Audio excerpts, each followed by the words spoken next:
I pledge allegiance to the flag of the United States of America and to the republic for which it stands, one nation, under God, indivisible, with liberty and justice for all. Thank you.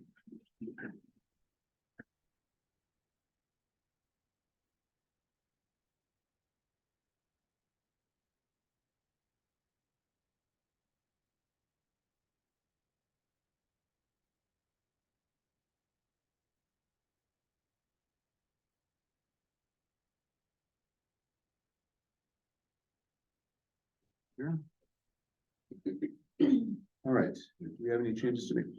No. All right, Lynn, would you please take the roll? Diane Johnson. Here. Tina Johnson. Here. David Schrader. Here. Tony Arnett. Here. David Smith. Here. Craig Wortman. Here. Mike Higgins. Lori Holland. Here. Fred Yant. Here. All right, this brings us to the first of two times in the agenda where members of the public may address the board. If you would like to address the board, ask you to please step up to the podium. There is a law. Please record your name, address, and just give us a few words about your topic. That way we're not paraphrasing for you. You can tell us what you are talking about, and that way we'll record that in the minutes. Again, I'd ask that you keep your remarks brief. In particular, if somebody else has already said the gist of what you said, what I wanted to say, then you say well, what they said. That would be perfectly fine. So does anyone like to address the board this evening?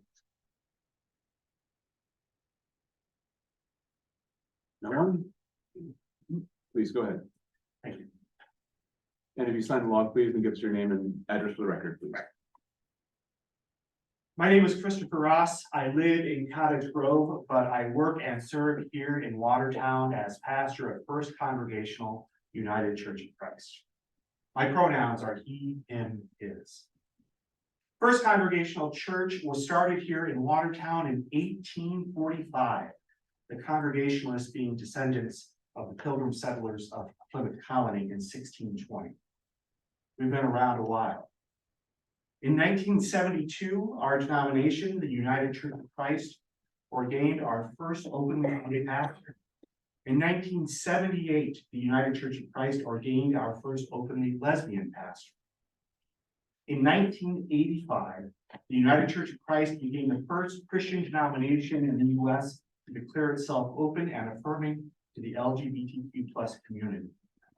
Our commitments have also been around a while. I share all this information not to persuade you to see the beliefs of First Congregational UCC as special in any way, but rather to illustrate that this diversity of viewpoints in a faith community has been around a while, even right here in Watertown. As you acknowledge this diversity of perspective among this district's faith communities, I merely encourage you to continue to do the job.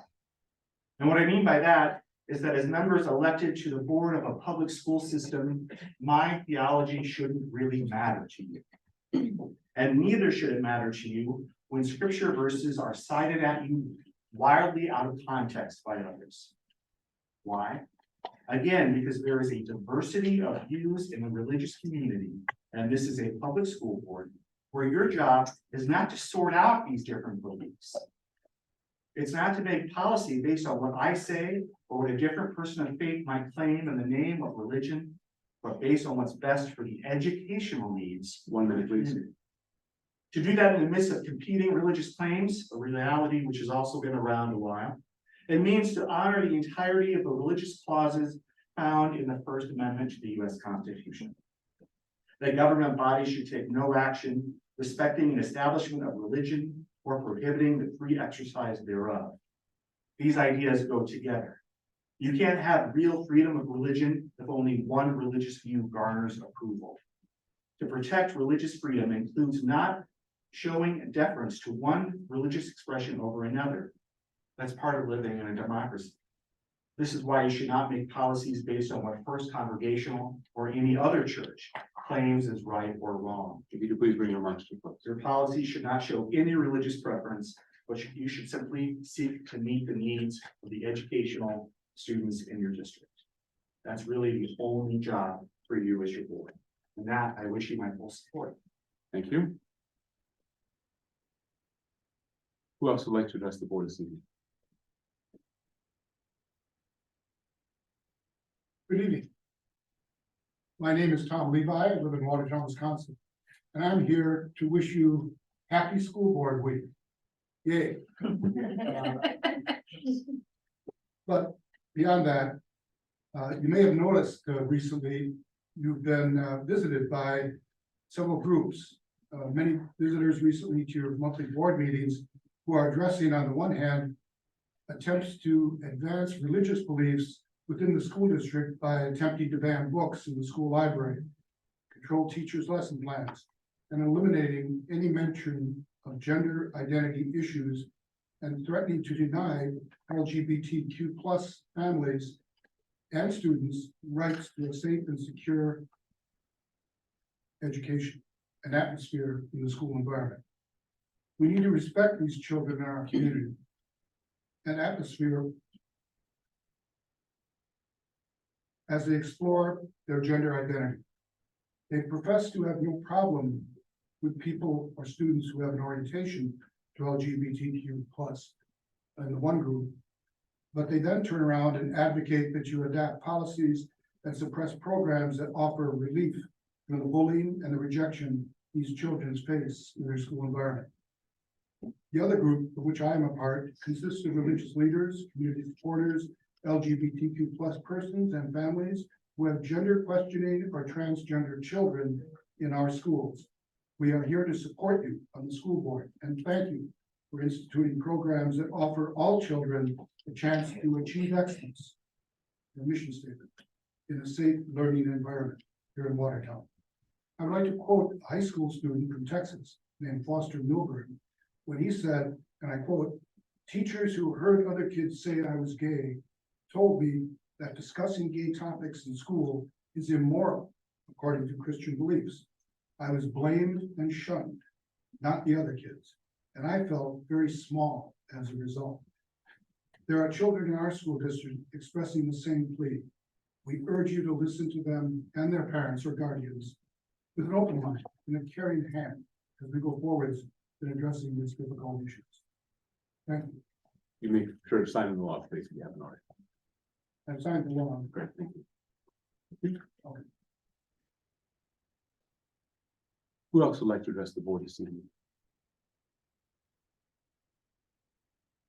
No one else?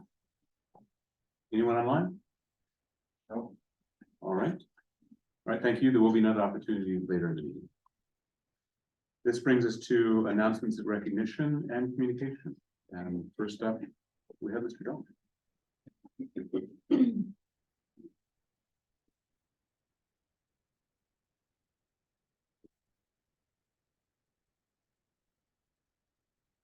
I believe you have a presentation for us.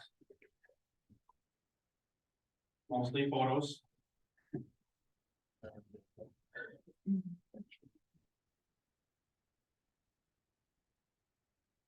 While he's pulling that up, again, my name is Mr. Domer. I think most of you have met me or know who I am as school board. I'm one of the shop teachers at the high school. And the Skills USA and super mileage advisor for the high school and middle school program. We're here to talk today about some of the amazing successes that we've had the past 12 months. It's been a really amazing year that we've done, and I brought a couple of our students with us that have been through some of those highs to share their experiences of what they've done with our program and within the school district and within STEM. But I'll just pause while we're still pulling that up. That's okay. Give me a chance to take a picture.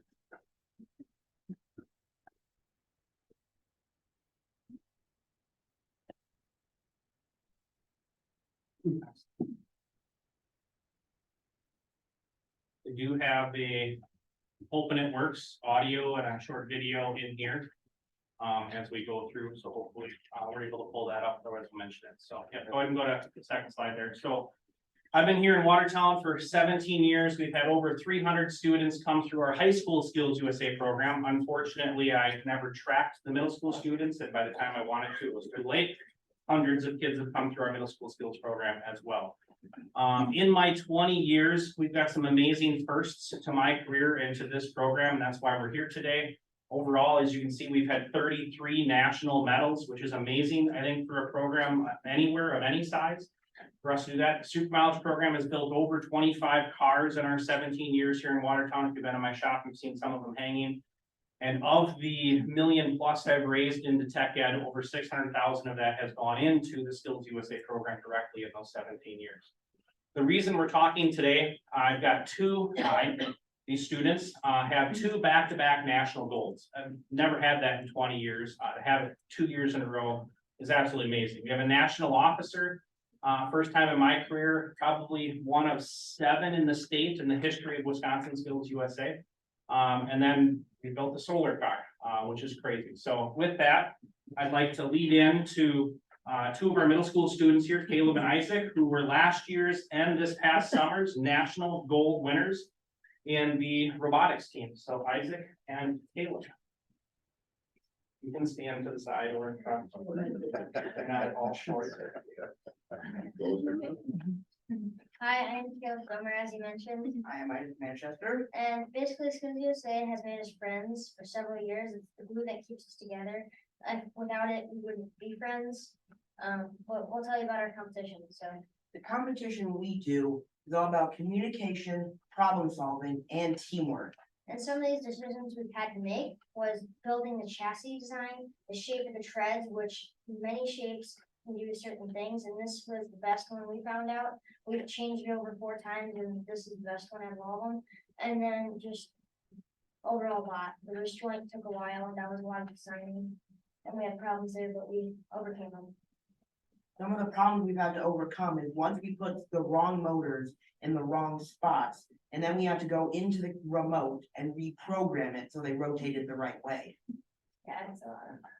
But the driving part of it is I'm the spotter, I'm the driver. and basically, Isaac is looking through an FPV headset or first person view, similar to VR, but when you turn, it does not turn. So the camera is on that yellow stand, if you can see it. It's small, but it's got a pretty good view. And through our communication, we're going around on this course, driving, and he's the only one with the remote. And I am seeing what he cannot see, because he cannot look at the course, but I can. And we're going through the areas, looking for the designated ordinances or bombs or people and disposing of them. They're just little blocks, or they could be anything, and we just dispose of them in a timely manner. One of our fondest memories is our first gold medal win at Peshtigo High School 2 years ago. We also had a funny memory there. It was our second competition we've ever done last year or 2 years ago. And we were going up a ramp and it was Velcro. So it was wobbling and halfway up it just collapsed, broke one of our treads. But we had spare treads, so we fixed that. Yeah, that was really fun. That was also our first gold medal victory. Something I really enjoyed going to nationals is just seeing all the accents of people from different states. But Massachusetts was interesting. We enjoyed pin trading and meeting new people. Oh yeah, and we're also back-to-back national gold medalists.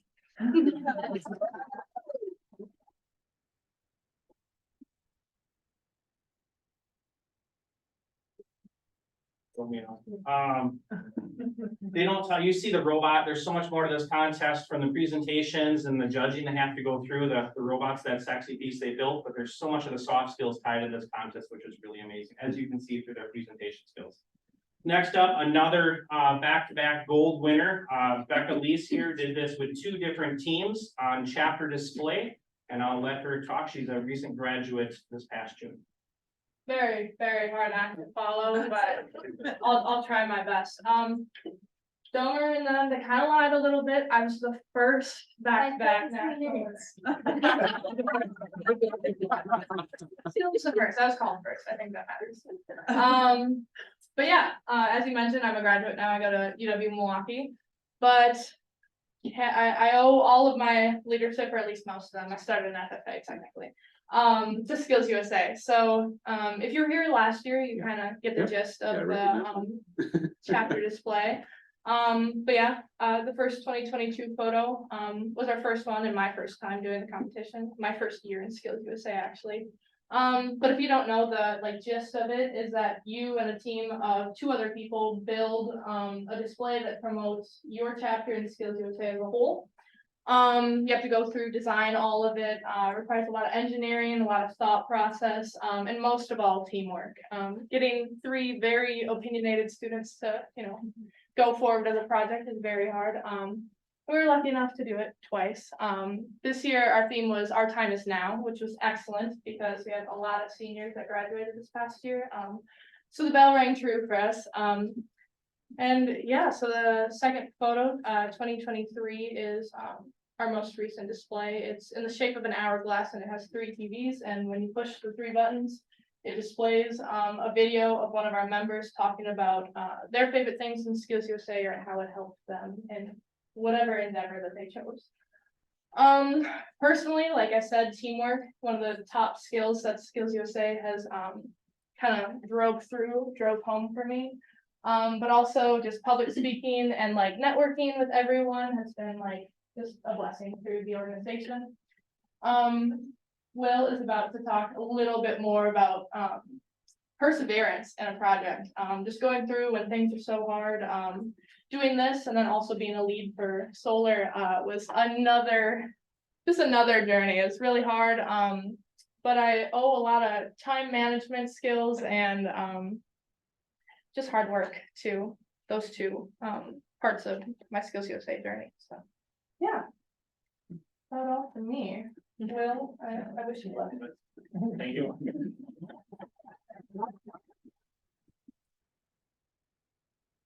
Continuing on our theme of first, again, national officer, unfortunately, she is unable to join us today. She's actually in Washington, DC, helping to host the WLTI, Washington Leadership Training Institute, with the other national officers. They've got over 550 students from around the nation at this leadership conference, and she's been working diligently the past month or 2 preparing for that. I did record a short video of her. Yes, she's my daughter. No, that's not why she's a national officer. I've tried multiple times with other students, and this one, it's just really hard in Wisconsin to get a national officer. We're such a small Skills USA state for voting delegates. She did a great job. We do have a video on the next slide. It's like 1.5 minutes, I think. We'll see if it plays. If not, it's in your links, I think, as well on the board. Recorded this last week.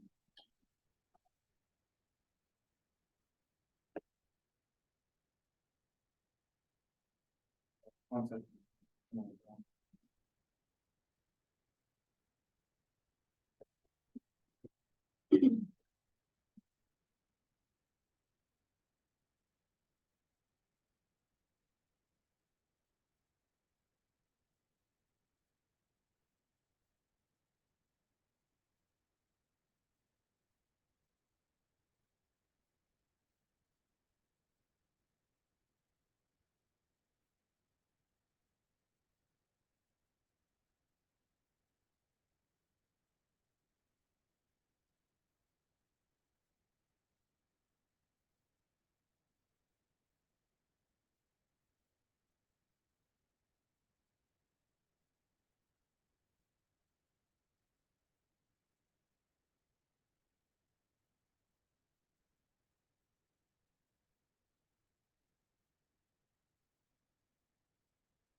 She got a lot of social media presence going on right now. Skills USA National's got a lot of photos and videos. She's in some of the highlight videos, and then her own Facebook channel. I've seen some really cool photos. So if you're on social media, search Naomi Domer or Skills USA, you'll get to see some more Watertown presence acting out in the nation, which is really exciting to see where she's going to take that.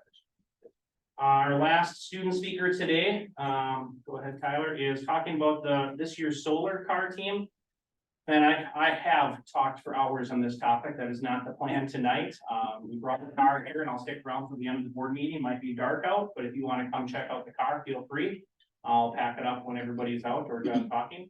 And it's been all around town. It is a street legal VIN license plate vehicle. So we've had it on the roads, checking out local businesses. It's really exciting. So here is Junior, and our past year's electrical team lead, Will. Hello, everybody. As he said, I was in charge of the electrical team for the solar car. So Domer brought the solar car project to us, I believe it was August. And we all thought it was gonna be a great idea. We were just gonna go and build a solar car and it was gonna be a great time. We had no idea what we were getting into at all. It turned out to be a massive, really long project. We spent so many really long nights working on that car. Unfortunately, really late in the design process of the car, we ran into gigantic design flaws that we had created for ourselves at the beginning. This is a lot mostly because of the fact that we were an inexperienced team for the first time. So unfortunately, we really weren't able to get a whole lot of testing done on the solar car. And this meant that when we finally got down to Texas, we were not feeling prepared at all. Thankfully, though, we did get through scrutineering basically with no issues. Like, we almost got to the electrical one on the first day, which they said almost never happens for beginning team. So I was pretty proud of my team for that one. And then, yeah, so basically we thankfully passed scrutineering. A lot of teams don't, because obviously they're declaring your car to be street legal. And that's hard to do for a car that's built by high schoolers. But yeah, so for the first race day, because we really didn't get a lot of testing done on the car, we didn't know how well we were going to perform. So we ran the car as hard as we could. We got a lot of the miles you can for that day. And it really worked out for us that day a lot. But however, the second day, because we had ran the car way too hard the first day because we didn't know how it was going to perform, we had almost no battery life left. So we did not get a whole lot of miles the second day.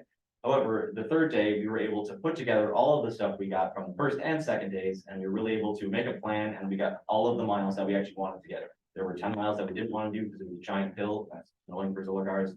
But we got every single other mile that day. That was really good for us. Unfortunately, immediately afterwards, though, half of the race staff got COVID, and they're all high risk. So they had to cancel the event, and basically we had to fly home. But even though it did get canceled halfway through, this has been like one of the best experiences I've ever had. I did not know anything about leading a team. I didn't know anything about electricity at all coming into this, and coming out of it, I have a pretty confident base in electrical engineering, and I have way better leadership skills, and it's just been a great experience.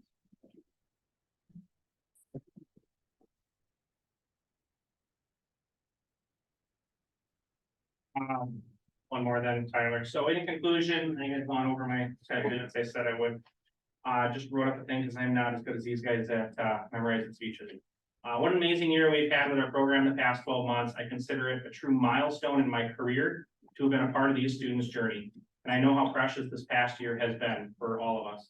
Last year felt like I was standing on the peak of a mountain looking out from a successful climb. This was one of the bucket list items in my career. Always had this in the back of my head, pulled it out to the front this year, and we pulled it off. It was amazing. Just a few weeks ago, Tony Arnett spoke to my fellow colleagues in the auditorium with a theme of walls we build around us, metaphorically. This related to me heavily in my career and ties to Skills USA this year. This year's theme for Skills USA is no limits. I've spent a large portion of my 17 years of a 20-year teaching career staring at walls and finding ways over or around them. Instead of challenging our staff to look at breaking down walls, I would like to challenge you as school board to look at those walls and then replace them with images of these students. There are many walls up against our students, but I have seen some go away in my 17 years. School credit cards, as an example, to make purchasing easier, making our program more efficient, not waiting so long for parts. I remember having to meet Doug Lindsay every year at Tractor Supply over spring break to use the one school credit card to purchase the parts for our annual lawnmower tune-up fundraiser. Now, me and Katie both have credit cards in our school district. Amazon used to be a last resort allowed for purchasing and now is a staple in our daily orders for the super mileage car teams. Notarized forms used to create added burden on families to attend club events. Now these same forms no longer require the notary portion. I challenge you, like Skills USA, to put no limits on these students. Let's take the walls down and see what heights all of our students and staff can rise to this year. Our Skills USA program, as you know, meets weekly from 3:30 to 8 PM on Wednesdays at the high school in Tech Ed. The back door is always open in those timeframes when we're in. I invite you to pop in some week and see these students in action this year. Thank you for your time to hear the amazing successes that our students and accomplishments we've had. And I'd like to open the floor up for any questions of our students. You can find me anytime. Board members, questions? You're okay with that, I'm sure. Means they did a great job. Yes, thank you very much.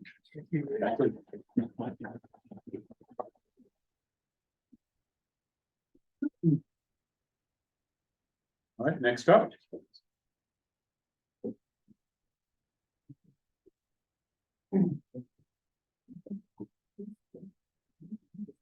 Mr. Superintendent, next up. Yep.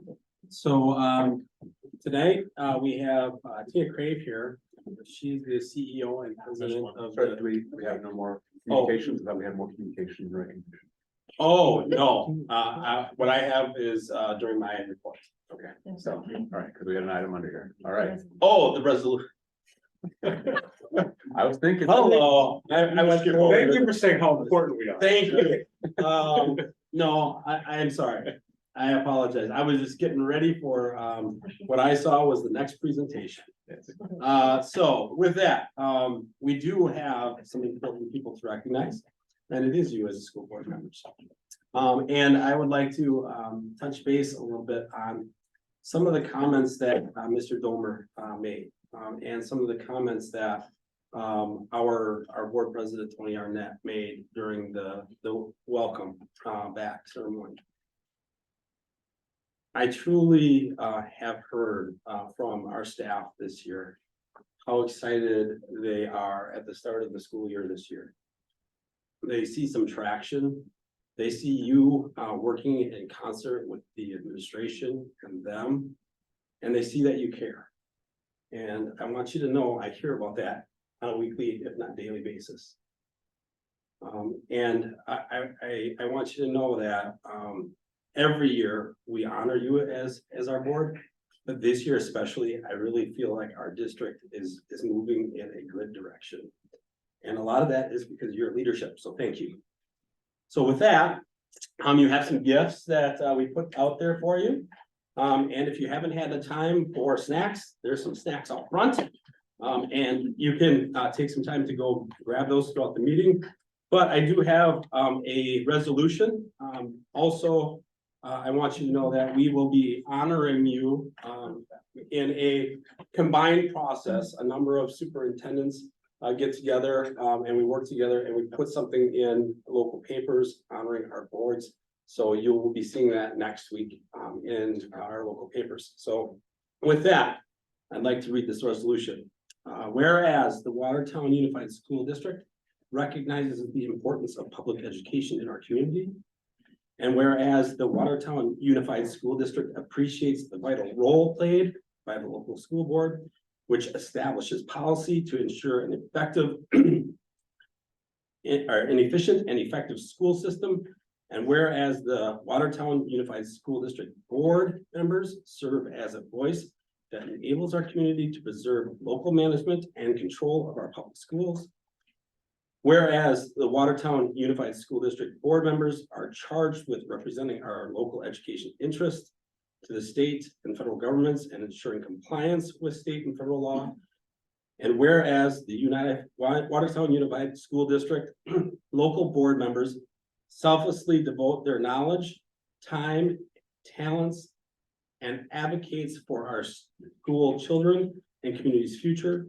Whereas the Watertown Unified School District local school members are strong advocates for public education and reasonable for communicating the needs of the school district to the public and public's expectations to the district.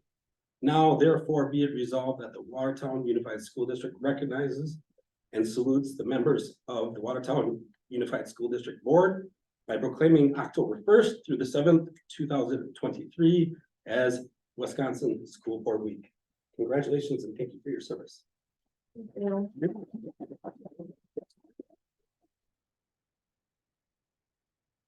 All right, Then we'll move on to strategic discussion and invite our next guest up, Ms. Tina Craig. Good evening, everyone, and we have some really awesome things happening in our community. And if I may, I'm going to use the analogy of breaking down walls to give you an update on some wonderful things that are happening at the community level in support of our students and families that I wanted you to be aware of and invite you just to join in the dialogue. If you're not familiar with the foundation, we are a nonprofit created 7 years ago, based here in Watertown, but we serve most of Dodge and Jefferson counties. And our mission is really dedicated to creating strong families and ensuring that every child has a great start in life. Next slide, please. We really work, we're not a service provider, but our role is to facilitate collaboration among all the entities in the community so that we can align all the limited resources to a small number of shared goals and really make a difference. So Every Child Thrives is this partnership. There's more than 50 agencies across Dodge and Jefferson County engaged in that. And in the past 7 years, the foundation has mobilized more than $38 million to Every Child Thrives efforts. And we've brought more than $20 million into our community from outside in support of these shared goals. So I want to talk to you tonight about two things that are going on, and one of them is kindergarten readiness, and the other one is access to housing. And if you can go to the next slide, please. As I said, Every Child Thrives has shared goals, and we have a public scorecard that shows our community progress towards these goals. This one, for example, is outlining the percentage of families in the region. All the data I'm going to share is Dodge and Jefferson County, so it's not Watertown specific. But the communities are very similar. So this looks at the percentage of families in the community that are housing cost burdened. So what they're paying for their mortgage or the rent is really more than they can afford, and they're skipping on other areas in life. I want to start though by talking about kindergarten readiness. And when Every Child Thrives started, we heard from our educators. We were looking at the achievement statistics, for example, on third grade reading. And our educators told us, you know what, more and more kids are showing up for kindergarten without the developmental skills that they need to succeed in school. They might not have their emotional regulation or their self-control, they're bouncing all over and they're not ready to learn. Well, Wisconsin doesn't have a standardized kindergarten readiness measure. So we didn't have any data to confirm that. So what we did is there's two recommended screenings. One is called the Ages and Stages Developmental Screener. It's something parents complete. And they complete that at child checkups. They'll complete that in childcare settings. And we have everyone complete that when the students are entering 4th grade. So if you think about it, if you're a kindergarten teacher and you have this wonderful class of bright learners, what percentage of them are where they need to be developmentally to thrive? If you can go to the next slide. We're just under 60%. So 40-some% of our kids are coming with lagging developmental skills in some domain. Might be large motor, small motor, problem solving or communication. And so this is what we are working on as a community.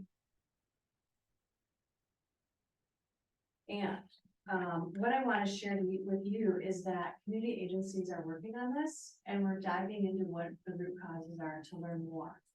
We don't have great data about children from age 0 to 5, because there's not one agency in our community that sees all children. We have really great data about our kids from 5K and on.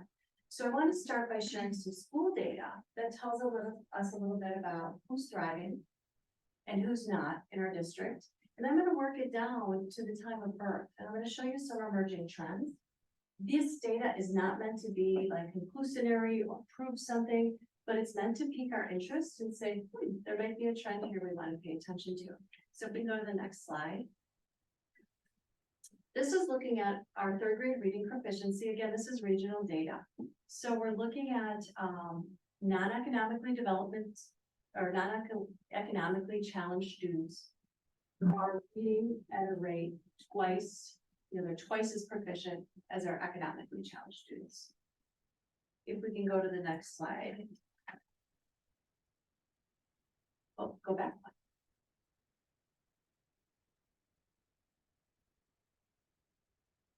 This is looking at reading proficiency by ethnicity. And so 42% of our white students are reading proficiently by third grade, 19% of our Hispanic students. That gap has been there for several years, and post-pandemic is looking that, one population is really going the wrong direction. You can go one more slide. Emotional well-being is one that's dear to my heart, right? To thrive in the workforce, to thrive in learning, we have to be in a good place emotionally. And two trends here. One is that there's more stress in the households in our community, and our children are bringing that to school. If you look here, the latest data point on here is 2021. So this really isn't even post-pandemic data. And the other take home is that we have a gap. Our Hispanic students are struggling at an increased rate in comparison to our white students. So let's go to one more slide, and this next slide is homegrown data. So this we're less confident about, but when we do this developmental screening, the screening can be done in English or in Spanish. And so when we compare how those students are doing, we know that the families that complete the Spanish speaking survey, their students are significantly less likely to be developmentally where they should be to start kindergarten. And I have one more piece of data. This slide shows a lot. Let's look here, break it down. The blue slide is white students or children, babies. The orange is Black babies and the gray is Hispanic. So our white children are getting adequate and timely prenatal care. Our Black children seem to have improved nicely over the past few years. When we look at our Hispanic children, dropped by more than 10% over the past couple of years. And again, the latest data that we have available is 2020. And all the other data around shows us that population is struggling a little bit more coming out of the pandemic. So I share that with you to let you know that community level groups are looking at this data, asking a lot of questions, wanting to learn more. There are things that we can do as a community that are evidence-based in that work. So I wanted to just invite dialogue and invite the district to be, an ongoing part of that work. Any questions there before I roll into housing? Anything? Board members? No? All right. All right. Housing, anyone have a friend, family member, or neighbor that's been looking to move into our community or move to a different house, but they can't find one? Anyone trying to hire people? Are we perhaps trying to hire new teachers that would love to move into our community, but they can't find a place to live? So in 2020, employers are the ones that really brought this to the forefront. Our agency works on kids with BLS. Housing was not an issue until the employers said the economic vitality of our community is threatened because we can't recruit employees because we can't find anywhere for them to live. Since that point, several studies have been done to collaborate this. We know that Jefferson County is short about 3,500 housing units. The foundation had a study done a year ago that showed that the city of Watertown is short 1,800 single family homes and 1,050 rental units. So there's a significant need. And that is not only hurting our business, but it's also not allowing our district's growth goals to be met because there really isn't places for new families to move into our community. So why is there a shortage? If you want to go to the next slide, essentially after the financial crisis of 2008, everybody stopped building and there stopped being new plots developed. And so we have a situation where the number of households is growing significantly faster than the number of new housing units. When there's a shortage of things, of course, they get more expensive. I want you guys all to think about what your mortgage payment is a month. And roughly in your head, what percentage of your annual income that is. We know that families really should be spending more than 30% of their income on housing or other things suffer.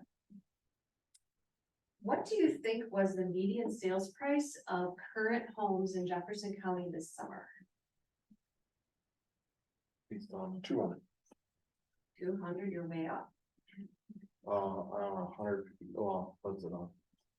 1,500 square foot home? Yeah, Okay. 300,000? yeah. $325,000, and all the houses that sold in Jefferson County, that was the median price. So imagine you're a 25-year-old educator, just married, ready to buy your first house. How in the world are you gonna afford that? So I wanted to share, one, we have a shortage of homes and a desperate need to build more homes to get more into the system. There's also a shortage of developers interested in developing in rural communities. So if you're a developer and it costs the same, material supplies the same to build a house in Watertown, Wisconsin, or in Delafield, Wisconsin, or Madison, Wisconsin, where are you going to build it? When developers can get 20% more for home prices or for rent, it makes it hard for them to choose communities like ours. And so I'm here just with that message that we will need public-private partnerships to make that happen.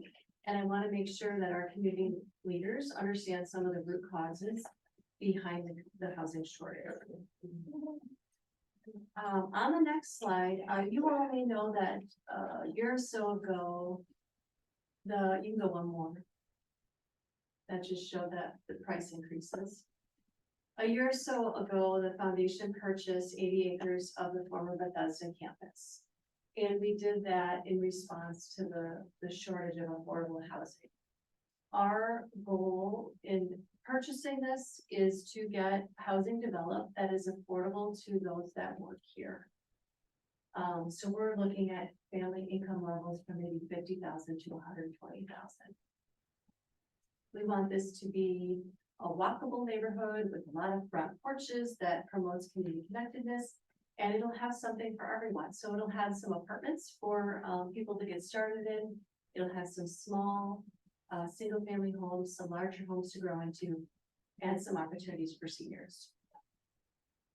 And so the good news is we've been working with the city. So we got this public-private partnership to draw a plan with community input. More than 100 community members came to a meeting to let us know what they wanted.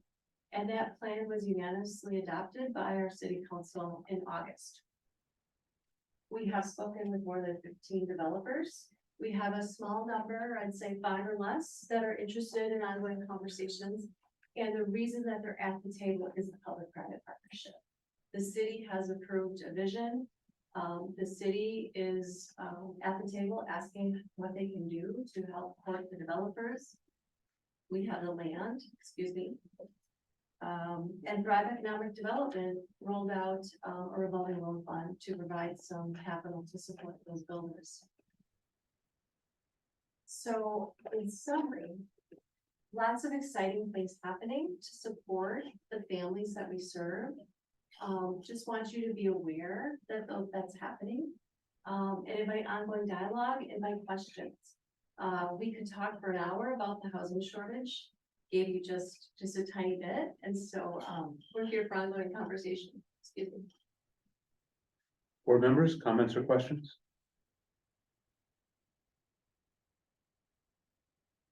Appreciate you coming this evening. Thank you very much. Thank you for the foundation's support over the years. Thank you. All right, next up. Vice President. Thank you, and if you could just call it that presentation, I'm not gonna go through all of it. As many of you may or may not remember, I think last year there was an opening in CISA 2 for the area that Watertown is in. And I volunteered to take that position, so there are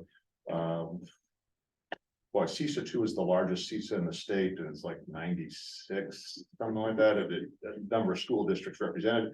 We're grouped into pods. And we're Watertown's in with like Jefferson, Lake Mills, Janesville, Johnson Creek, something like that, but it goes all the way over to Kenosha County and also encompasses Madison. And I've been going roughly every month down to Whitewater for a meeting. And we have to, it's a format very similar to this. There's public comment, there's pledge of allegiance, etc. But it's a little bit less fanfare. We also have the responsibility of all Head Start ordinances for the Jefferson and Kenosha. I've not yet asked or had anything that I thought worthy of an agenda item, but talking to Tony and Jared thought that it'd probably be appropriate. The other 9 members from other districts typically bring something back from CISA two to present to their boards. They figure, well, we got the direct conduit, our board should be the benefactors of our attending these meetings. So this was the first one that just piqued my interest enough to say, hey, Tony, Jared, can I get on the agenda? So if you could call that, do you have the presentation? Can you call that up? Please, and I won't go through all of them. This was a new hire, Scott Carr. He came over, he previously served at CISA 1 and CISA 7. And if you can call that up, if not, just look at it in your board docs. It would have been in board docs. No, I never sent it to you. I didn't know how we have to run it, but that's okay. Like I said, this was a career in college and career readiness consultant, and he is a CISA 2. There you go. He's going to be a CISA 2 employee for at least 1 year. The 3 slides which I wanted to draw to your attention to was the first one would be slide number 7, I believe. It's the really colorful one. One more. Here you go. The portrait of a graduate. I thought this is from Beloit, and just a very interesting way that their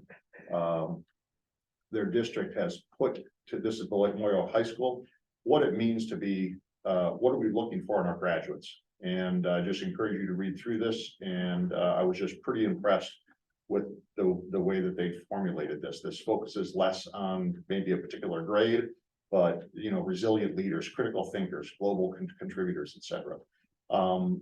Where I really wanted to just highlight on this, and you can read through the rest of this. Of course, you could also contact Scott Carr. So if we get down to slide 10. They did a survey across the state, and here's the one: what is preventing us from participating in school? It's not for me. I don't belong. Lack of awareness, doesn't fit in. Actually, this is in career readiness. Excuse me. It isn't for me. Lack of awareness. What is career readiness? It just doesn't fit in my schedule. And then on the next slide, there's also, this is statewide. Just a high level of disengagement. If I can get all the information at my fingertips and my phone, why do I have to be engaged when I come to school? So 53% of our students are disengaged in school. 24% are actively disengaged, which means you're intentionally not paying attention. You're just not paying attention because of accident. So what Scott's conclusion was, it's leading us to alternative graduation options paired with career pathways. And just the last slide, which I wanted to show you, is on slide 12. And it just asks some interesting questions. What is the fundamental purpose of our educational system? What are the skills and attributes we want our graduates to have? What is our strategic priorities that we should focus on to meet these guarantees?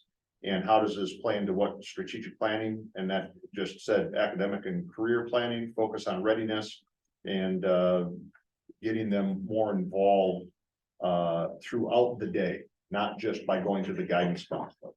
So these are the types of things that CISA 2 offers. They have roughly 76 employees. This is one of them that they just hired. He would be available to come up to Watertown to sit with anybody not sit with anybody. If Jared or anybody else wanted to launch an initiative to revision how we get our kids more ready for the world after graduation, he is their paid expert.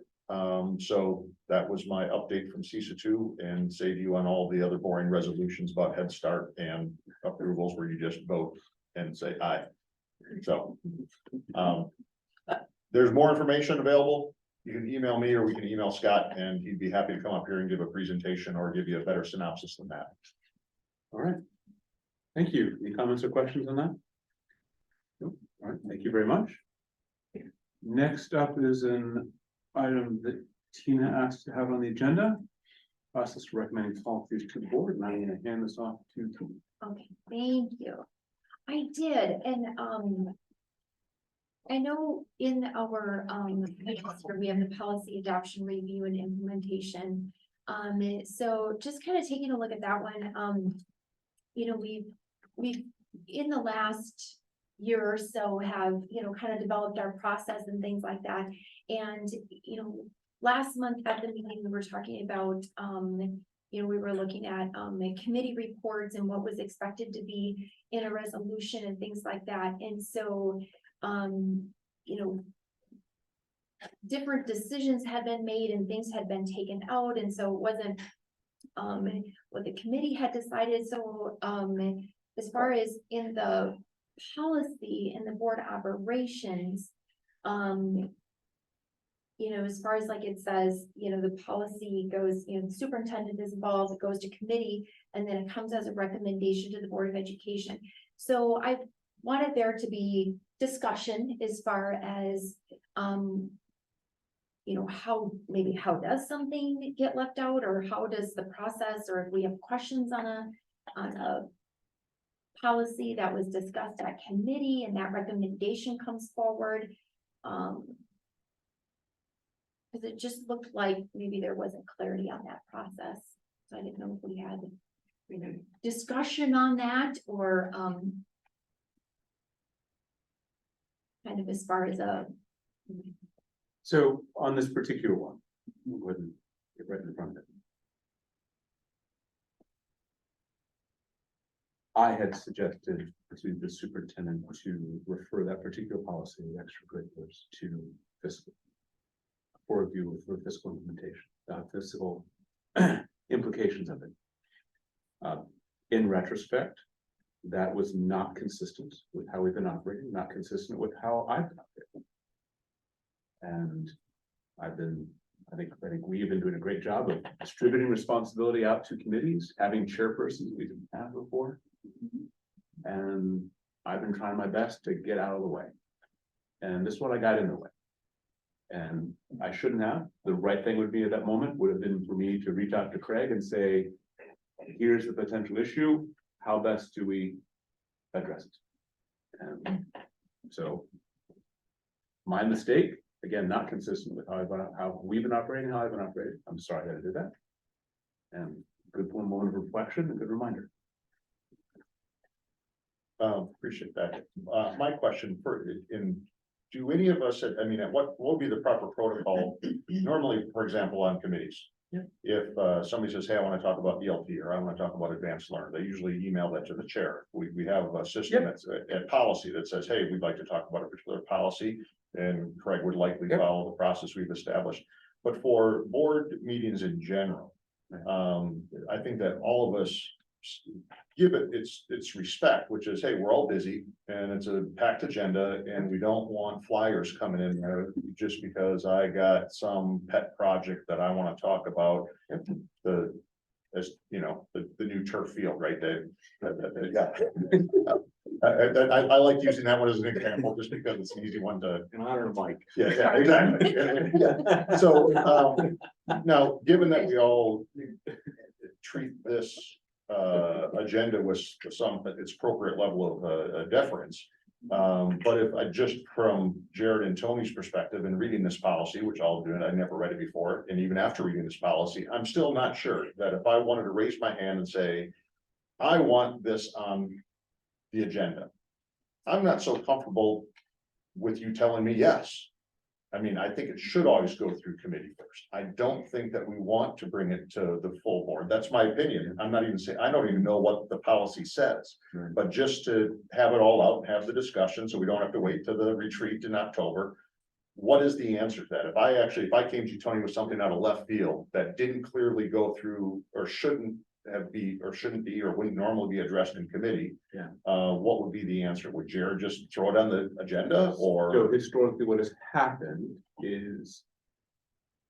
If you brought it to me, and I guess I would approach the superintendent and say, okay, here's this item. Does it fit well with an existing committee? Okay. Is it at a committee level?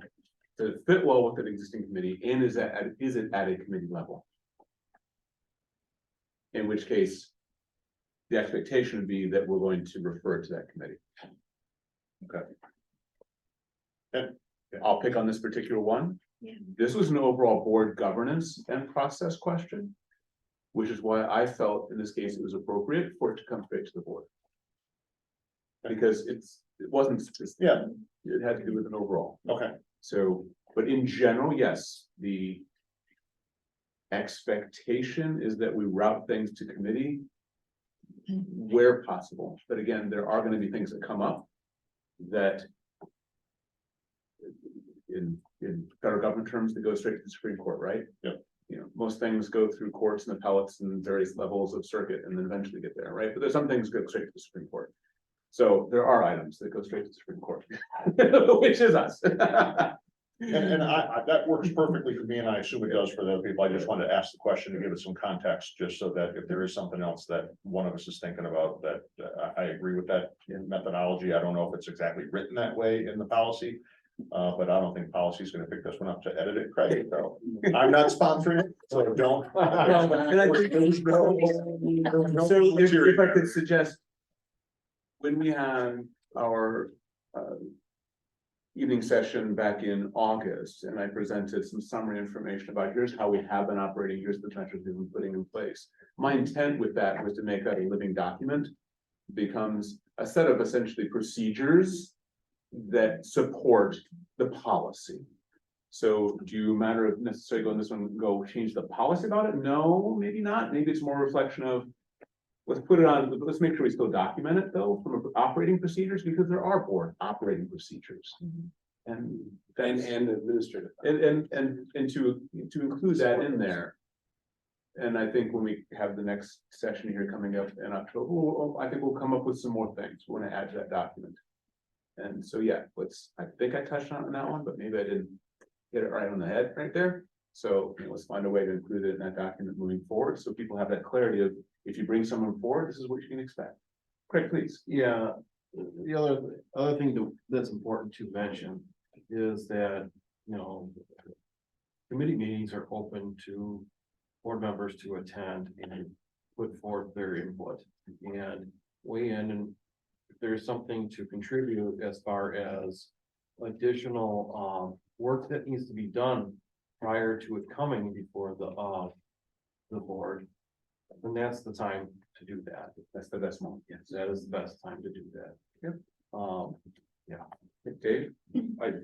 I think we've done a great job of managing through this, and we're all human. You got a ton on your plate as president. We're very thankful for all the hard work that you do and superintendent and putting it together. So I think things aren't gonna be perfect. I think the one thing that we talked about on the committee and the board level is making sure the last agenda item is a future topics. And I think that's come and gone from our agenda, and sometimes we forget about that. I mean, I think in the ideal world, if at last, to pick on this example, if the last meeting, Tina goes, well, I think we need this, it would have been a very brief discussion at the end of last month's meeting and saying, should this be on a future agenda item? Yes. Is this like urgent, or is it like, hey, yeah, do it in the next 3-4 months, or is it, no, we need to have it next time? You're right. It's not in this one. It wasn't the last one, because I touched on the last few meetings on purpose. And you do a good job of kind I of said, catch things as we I go didn't along. hear anything that people brought up and fit onto that. Let's make sure that's part of the agenda in terms of agenda planning. Thank you. Brett. And one thing I would also say, if you have a person that, or one of the things we often forget as board members, is that we are also citizens of this, individual citizens, and we have 2 public comments. Feel free, if you have a personal issue, you can use those public comments to stand up and make your public thing that may not have made it to the agenda. Use those circumstances where you had that opportunity to do that as well. We have that, and that's one of the things as a board member, you figure, okay, I'm in this chair, I can't do anything, but you can stand up and say, hey, I'm Fred Yacht, I'm from 869 Briar Court. I'm gonna talk about the thing that I want to talk about tonight. You have that right. Just keeping in mind that You will only not get then 3 become a minutes. matter of board discussion. Correct. It's not a discussion, you're But But you only have 3 minutes, but. Yeah. okay. Other comments on this item? Thank you for the discussion and while we work through that, I appreciate that. Thank you. Thank you. Then our last item under strategic discussion is our preliminary budget presentation. Ms. Duncan is joining us remotely here this evening. Yes, so tonight I want to look at the draft of the 2023-24 budget. Next month is the budget hearing where the final budget will be presented. And tonight I have a presentation in board docs. Hopefully we can pull that up. That just goes over a few of the highlights of some of the bigger things that are impacting the budget. Do I need to share it on my screen, or will that? Would it be easier for us to have you share it from your screen? Yeah, because Why don't we, Why don't we give her the ability to share? Okay. Tyler's gonna give you the ability to share, and then you can do it from your screen easier. That way you're in Okay. control of the slides too, since you're remote. Perfect.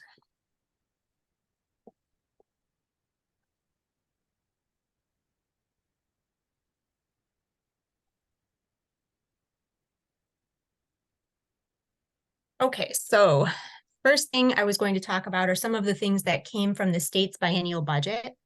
Included in that budget was an increase to the per pupil amount in the revenue limit of $325 this year and then again next year. That's the first increase since 2020. And then there's also a increase to the low revenue ceiling from $10,000 to $11,000.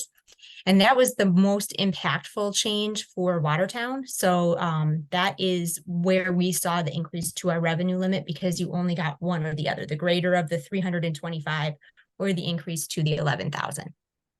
And then the last thing was a small increase to special education aid, which went from 30% to 33.3%. And then included in this budget are quite a few assumptions. And in the next couple of weeks, most of those assumptions are going to turn into facts. But for right now, we are assuming that we're going to have a decrease in enrollment. We had the third Friday count, and those numbers will be finalized soon.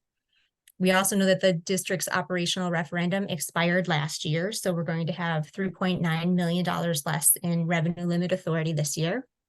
And then we have a estimate of what the equalized property values will be, which is an increase of 15%. And those final numbers will be coming out in October. And here I just included a summary of Fund 10 or the operational budget. So what are the projected revenues and the proposed expenditures? And then a pie chart kind of breaking those down. This does include also all of the remaining ESSER money that still needs to be spent in this year. So that's in the revenue and in the expenditure side. And then finally, we have the items that are still outstanding that we will have answers to and will be included in the final budget next month. So like I mentioned, we'll have the final student count. We'll know the equalized property values for sure. Those will be certified. We'll have our final equalization aid amount, which will be certified in October. We're still working through some staffing and hiring changes, so that will be as up to date as possible. And then, as I mentioned, the budget hearing is next month and the tax levy will also be set. Are there any questions? So the implication of the 15% increase in property valuation is that it will drive the millage rate lower. Is that correct? Right. That's correct.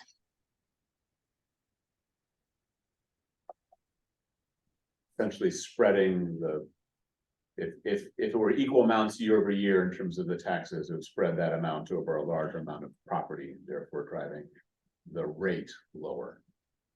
Okay. Correct. All right.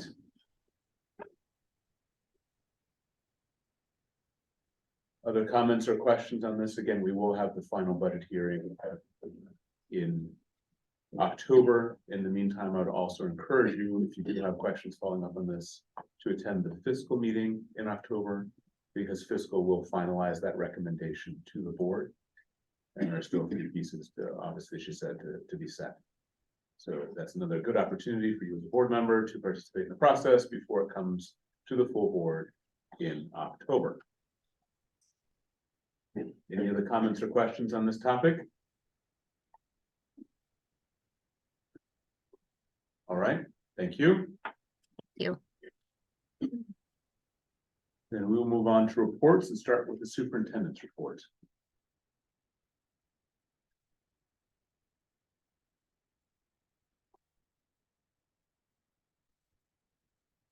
Or do you want to just advance it for me? It'll work. Okay.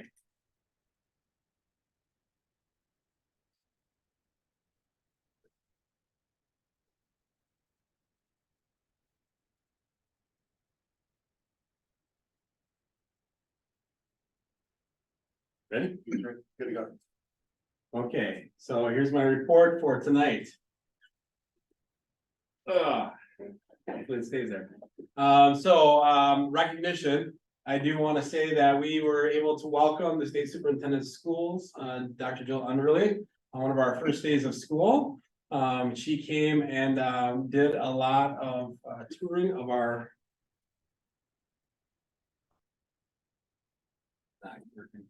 high school. There you go. You can see a number of pictures there. She got a chance to look at and meet some of our students who took her through the solar car. She didn't take it for a spin. She says, in a communication to me this last week, I got to see her at the state convention, state superintendent's convention. She says, the only thing I wish I would have like just taken that thing for a drive. So I told her she could come back and take it for a drive. But she was super impressed with the information that not only the students gave her around the solar car, but also in the bottom left-hand corner of those number of pictures that you see up there. She got to meet with some of our students from Endeavor. On the picture on the right, she got to meet our student ambassadors, had some discussion. Every discussion that she had with all of our students was amazing. She learned so much. I learned, a lot too, seeing some of that in action. She got to visit our arts department, our music department, our tech ed department and Endeavor. And I do have this letter from her, and I just wanted to read it to you. On September 6th, she writes, "Dear Superintendent Burke and Principal Kerr, thank you for pulling out all the stops for me as I visited Watertown.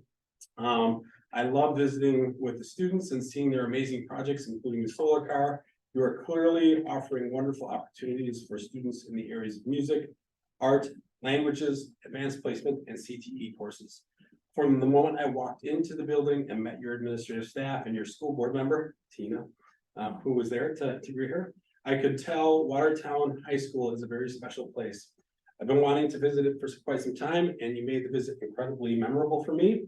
I will plan to visit again and spend more time with you all and see firsthand the wonderful things your students accomplish. Thank you also so much for the swag bag too. I will wear the t-shirt with pride, and my water bottle already has your branding on it." And she did. She had that as the convention with the Goslings. That's awesome. Until next time, go Goslings. Warm regards, Jill Underley. So I do want to say that it's not often that we get dignitaries who want to come through and see that, but also reference her visit and other things that she does. It was a really great opportunity for us. And I appreciate very much the untold story of Lynn Linskins, who put this all together. She did an amazing job setting up everything with Jill's staff and getting everything from a lunch to a meet and greet and everything. And also our administrative staff who took time out of their days to come say hello. Who are the students that are with her? These two students, Josh. I can only remember the other two, Robert Stewart and Dina? Dina. Yeah, Dina Rubin and Robert Stewart. So, yeah. They did a great job. I'm not really good with names, but I can tell you so much that like Robert was all talkative about orchestra and the arts and everything else. And, Dina was also sharing some of the fabulous stuff that she was able to do, student council and other things. And it was just amazing stuff that they shared. And then, again, I'm not really good with names, but I can tell you what they said, and it was great. So it was more about the message to me. I don't think it's working. I don't know if it's not on. Just advance the slides, it's fine. We only have a couple more. Also a huge celebration for our high school. Watertown High School was recently a recipient of the 22-23 Award of Excellence. That award, of course, recognizes member schools for their efforts and achievements in sportsmanship, ethics, integrity, leadership, and character. It says a lot about our school district. You can see Jamie Kep there on the stage receiving the award for our school district, and the list of the other schools in our area of WIAA were honored. It really says a lot about how our students perform, not only throughout sports, but also as character. Next slide, please. On Monday, the 18th, it was Avid Family Night, signing night at the middle school. We had an excellent time. Students came in with their parents and families. They talked a lot about what the Avid class and being an Avid student is, and we talked about the 5-year commitment that they're making at signing day to uphold the Avid virtues that they would hold up and at a different place in time. Or if Jason, you want to share what those are, you can right now. It's fine. Don't want to put you on the spot, but You just did. I just did. The solar car. No, we talk about commitment, we talk about the importance of hard work and how it's hard to always make good choices when maybe people around you aren't always making those same good choices. And what the payoff looks like in 5 years, we give each of the 8th graders a hard hat. And they're gonna sign each other's hard hat as a commitment to like, we're building each other up and supporting each other. And then in 5 years, when they are ready to walk across the stage, those hard hats will be a nice like photo op for the middle school Avid and the high school Avid groups. This year's seniors got the hard hats 5 years ago, and they're the first group. So it'll be really nice to see what that looks like at the end. We just talk about like committing to doing the right thing, committing to hard work. And it'll pay dividends in the future for you. So. It was excellent. I took some time to steal the stage a little bit that night too, to talk about our commitment as a district to Avid and the Avid strategies that we're implementing district-wide, not just through this course, but the things that we think are important that support literacy and other things to deal with learning, and talked about the use of our binders to organize and all the other things that Avid helps teach us and teach our staff to do with students, and get supported through the information home to families. So it's a really important night, and we had a lot of fun and really good food. So Avid family nights are good food nights. So if you ever have a chance to attend one, and there are a couple throughout the rest of the year, please go, because they do have good food. Next slide, please. Just more important dates to remind you of. We have no school on the 26th and 27th of October. 26th is the staff development day, and then no school on the 27th. Our meetings are as listed there, and then we have some other important meetings that weren't as part of our other regular meetings, but came up through our process at planning. You can see those in your planning minutes as you read those, or as we go through that report. But we're scheduling October 16th, right after the human resources meeting, as the first quarterly superintendent evaluation meeting. Those happen quarterly. There'll be more throughout the year, and those are listed in the meeting minutes from planning. So please make sure you put those in. June is to be decided, because remember, there's really 3 formal meetings during June that the board takes part in at some level. And then on October 18th is the first of our quarterly data meetings. Remember, we made a commitment last year to schedule quarterly data meetings this next coming year. Jason Bull's done a great job outlining ideas for agenda topics based on in-time data and how we want to further data. And remember, this is a process of discovery and a process of continual learning and discussion about how we want to improve our use of data and our knowledge of the data around many topics. But that's also listed in the planning committee meeting, and you'll see those topics listed next to the meeting dates. And then also on October 25th is a board retreat from 5 to 9, and it will be at the Collective, also in that planning meeting minutes for you. So with that, any questions? I just want to point out to fellow board members who you're not noticing the calendar that we are doubling up on the 16th and 18th with meetings. Yes, we're trying to double up where we can throughout the rest of the year. So the 18th is a fiscal meeting as well. So one also thing that I said I would share on October 7th, our FFA alum are holding another one of their murder mystery dinners. It says a masquerade murder mystery event and dinner. Death of a Gangster in a 1920s theme, so if you wanna dress up, you can. 8-person table is $450. The show starts at 7, but they get dinner, begins at 6:30 and doors open at 5:30, so just like to let you know that information is available. And if you would like something, I have it here for you. It's a blast. The last year, awesome turnout. Really fun group that helped provide it. So something very different than what Watertown has been seeing in the past. That's all I have. All right, thank you. Any other comments or questions on that report?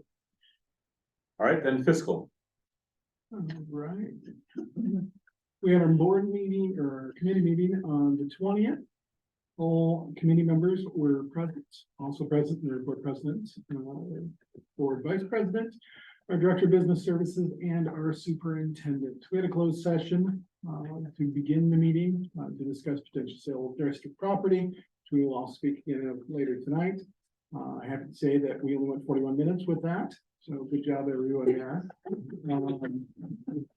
Then we had one thing that will be on the agenda tonight for your voting is the agreement with Houstonford School District. This is for a vision and mobility specialist that we will share with Houstonford. This is something that we've had in the past, and we're just continuing the agreement that we've had with them. We didn't have any purchases over $20,000. However, we did have a purchase for a UTV for the maintenance department that came in at $19,590. So I thought it was worthwhile for us to bring it to the committee. We discussed it. We discussed the brand of vehicle that they were considering. There was some disagreement on the popularity of said brands. And it was, but they asked if the other brands were considered and if it make any difference. We did have 3 bids on it, and that other bids or the other brands were more cost prohibitive. We have recommended moving forward with that purchase. This is something in need by that area. Preliminary budget, which you've also heard about, was brought to us, and we finished up with that. We took a look at the running calendar, nothing new there, and there were no questions on our monthly reports. So we finished up at 6:43 p.m. Our next date will be Wednesday, October 18th, as we were just told, at 5:30 p.m. Just for clarification, as the UTV is under 20,000, it's not on the board agenda here this evening. The committee did review it, just in general. Any other comments or questions in that report? All right, thank you. HR. We met on Monday, September 18th. I'm so sorry. I think we made a correction that I didn't catch until now. We met at 5:30. Instead of 5 o'clock, right? Sorry. Okay. Sorry. Just wanted to make sure we had our info. We had a great meeting. As far as we had a consent agenda, we have, which you will see as a resolution tonight. We have a number of long-term staff that are retiring at the end of this year. We thank them for what they have given to us. Ms. Brady gave us a great update as far as the Employee Wellness Committee. She had a meeting of staff on September 6th where there was a small group. And then they are going to be meeting on Wednesday to kind of gauge some more interest and things like that, get some more people involved. A lot of positive conversation regarding that, and people are excited to be able to be a part of that. It'll be partnerships with local health and wellness organizations, and also including mental health as part of staff wellness endeavors. So we talked about that a little bit, that it's important to make sure that staff are taking good care of themselves, as we want, students to take care of themselves and all that kind of good stuff. Staffing update. All the teaching positions have been filled. Congratulations, Margaret. We have 33 new teachers joining the district this year. And I know there was a strong concentrated effort to hire paraprofessionals, and so we have 16 new hires with 3 remaining vacancies there. And food and nutrition services have been a particular challenge to fill there. Committee agenda planning in October. We're looking at consent agenda and insurance plan renewal information. And then a short overview on the master teacher training platform that has been activated this year for paraprofessionals as far as, you know, being trained and affecting their success and their, you know, ability to do their job well. We adjourned at 6 p.m. 30 minutes, Fred. 2 minutes. All right. Comments or questions on that report? Hearing none. Ed Services. Thank you. Yes, Ed Services met on September 12th. Myself, Lori and Dave were present. Diana was not able to make it, along with a potpourri of staff and other administrators and a few board members. I will say that as we're getting into the cadence of how we want to run this, Jenny's been doing a great job of doing a director update. And the other benefit of her doing the director update is that the meeting minutes tend to be very, very thorough in that section. So if you want to know what Jenny said, you can probably just read the minutes for those that first half, the document, and I would encourage you to do that. We covered everything from start of year at all three, at the middle school, the high school, and then the Ready Set Go conferences, a advanced learner update, math professional development, paraprofessionals training, and Chromebooks. And then we got into two different discussions and or follow-ups, and that was a revisit of the ELT, the extended learning time, being in second period, to which Pam Suski spoke to, that she was a converted supporter. And then there were some additional follow-up questions that are all in your minutes for Q&A that we weren't able to get around to answering at that time. And then I think that Dr. Burke and Jason already spoke to Avid in the middle school, and then on to WHS and what their goals are to increase the use of Y-Core throughout the course of the year. And then the meeting adjourned just before 9 o'clock, maybe one of our records, not a half hour, but it was under an hour and a half. So well done, Jenny. And once again, I encourage you to read those minutes. They are very thorough and appropriately thorough, because we're covering a lot of topics that aren't always just discussion or presentations, but really good updates by Jenny on a lot of things that she's been working on. All right, comments or questions on that report? I appreciate the thoroughness. I read it. That was good. All right, thank you very much. Next is policy. Yes. Next policy meeting is October 11th. I anticipate some sort of an update with Enola as far as our process is concerned. And then on the list of things that we were going to discuss for board minutes was the retention and the procedures associated with that.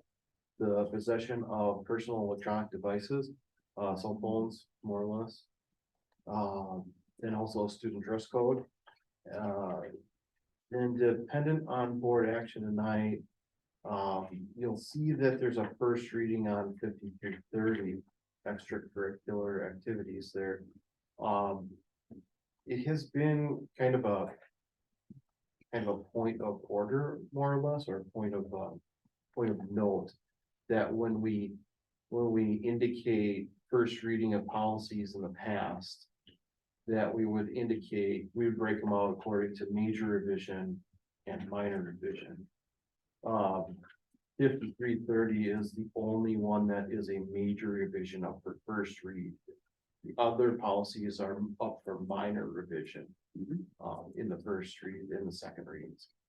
So then also to be discussed or to be considered for discussion, further discussion, more or less the next up list, so to speak, will be the class size policy, which several board members have mentioned needed to be readdressed or discussed.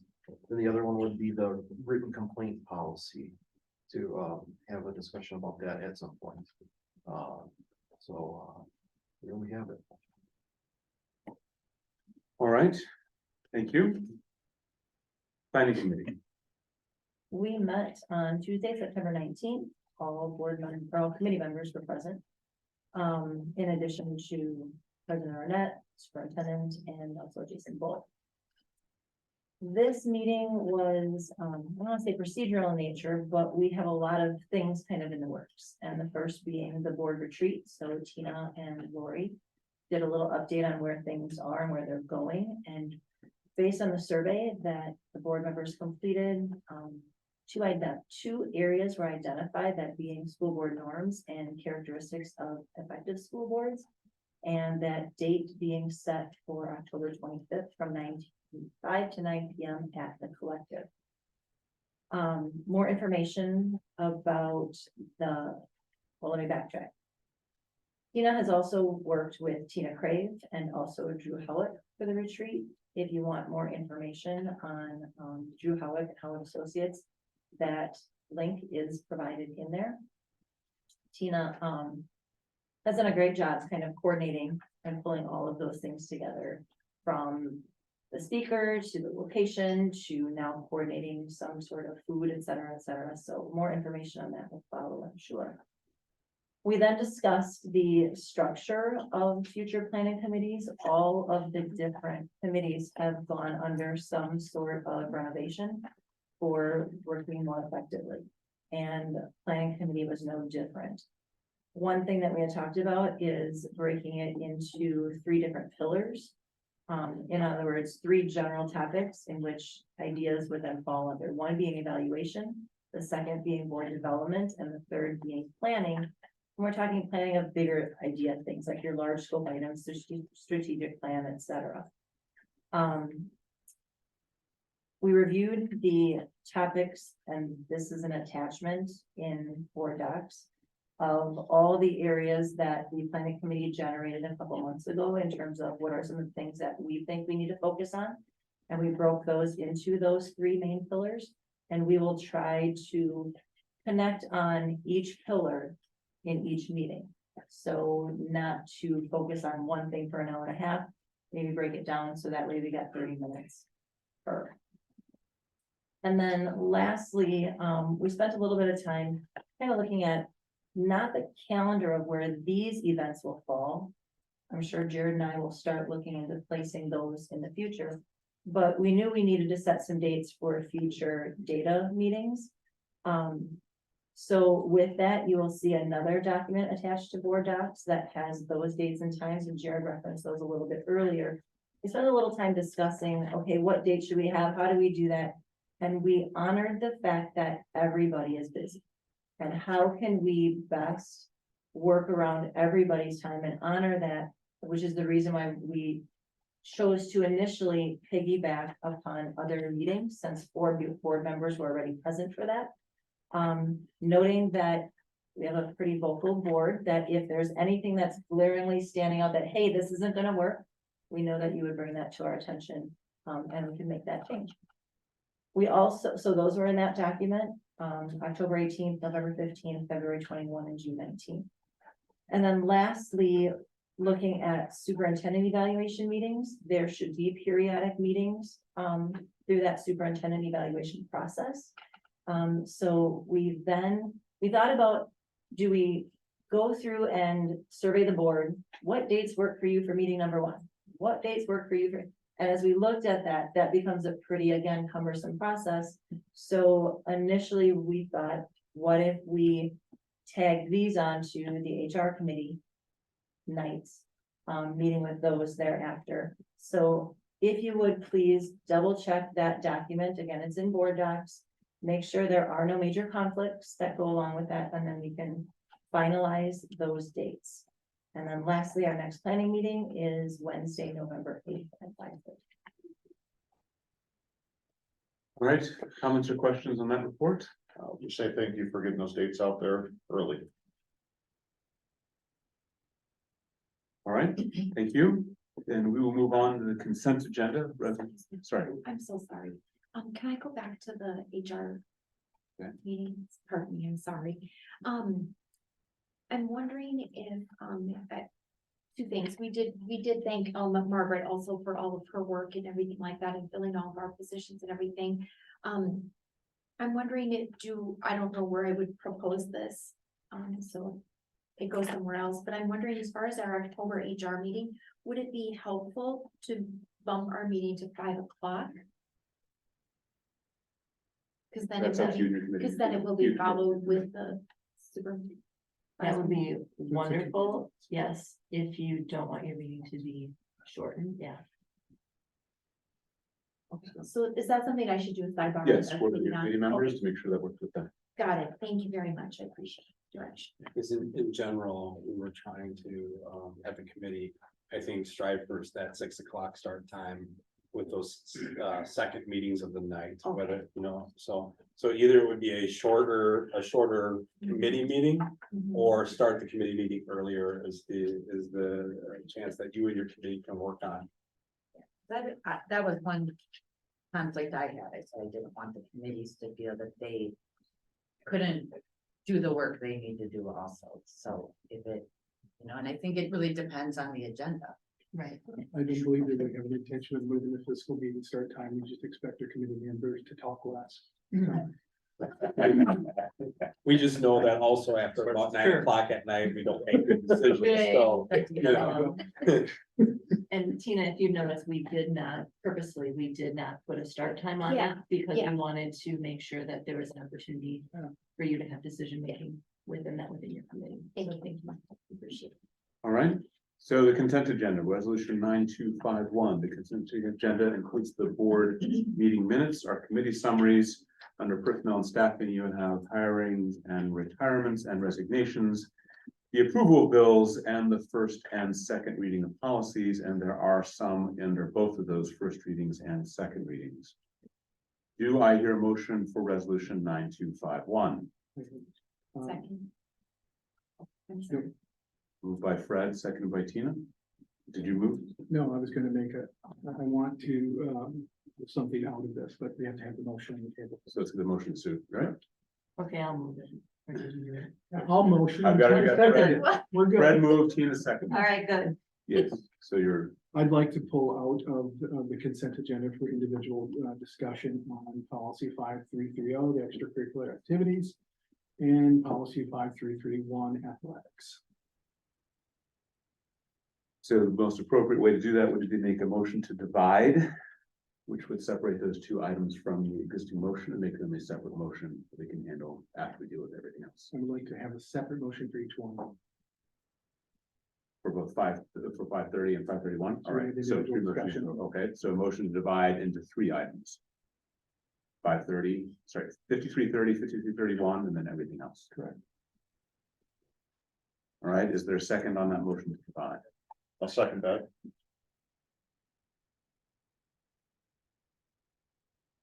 All right, comments or questions on the motion? The Motion divide. motion to divide, yes.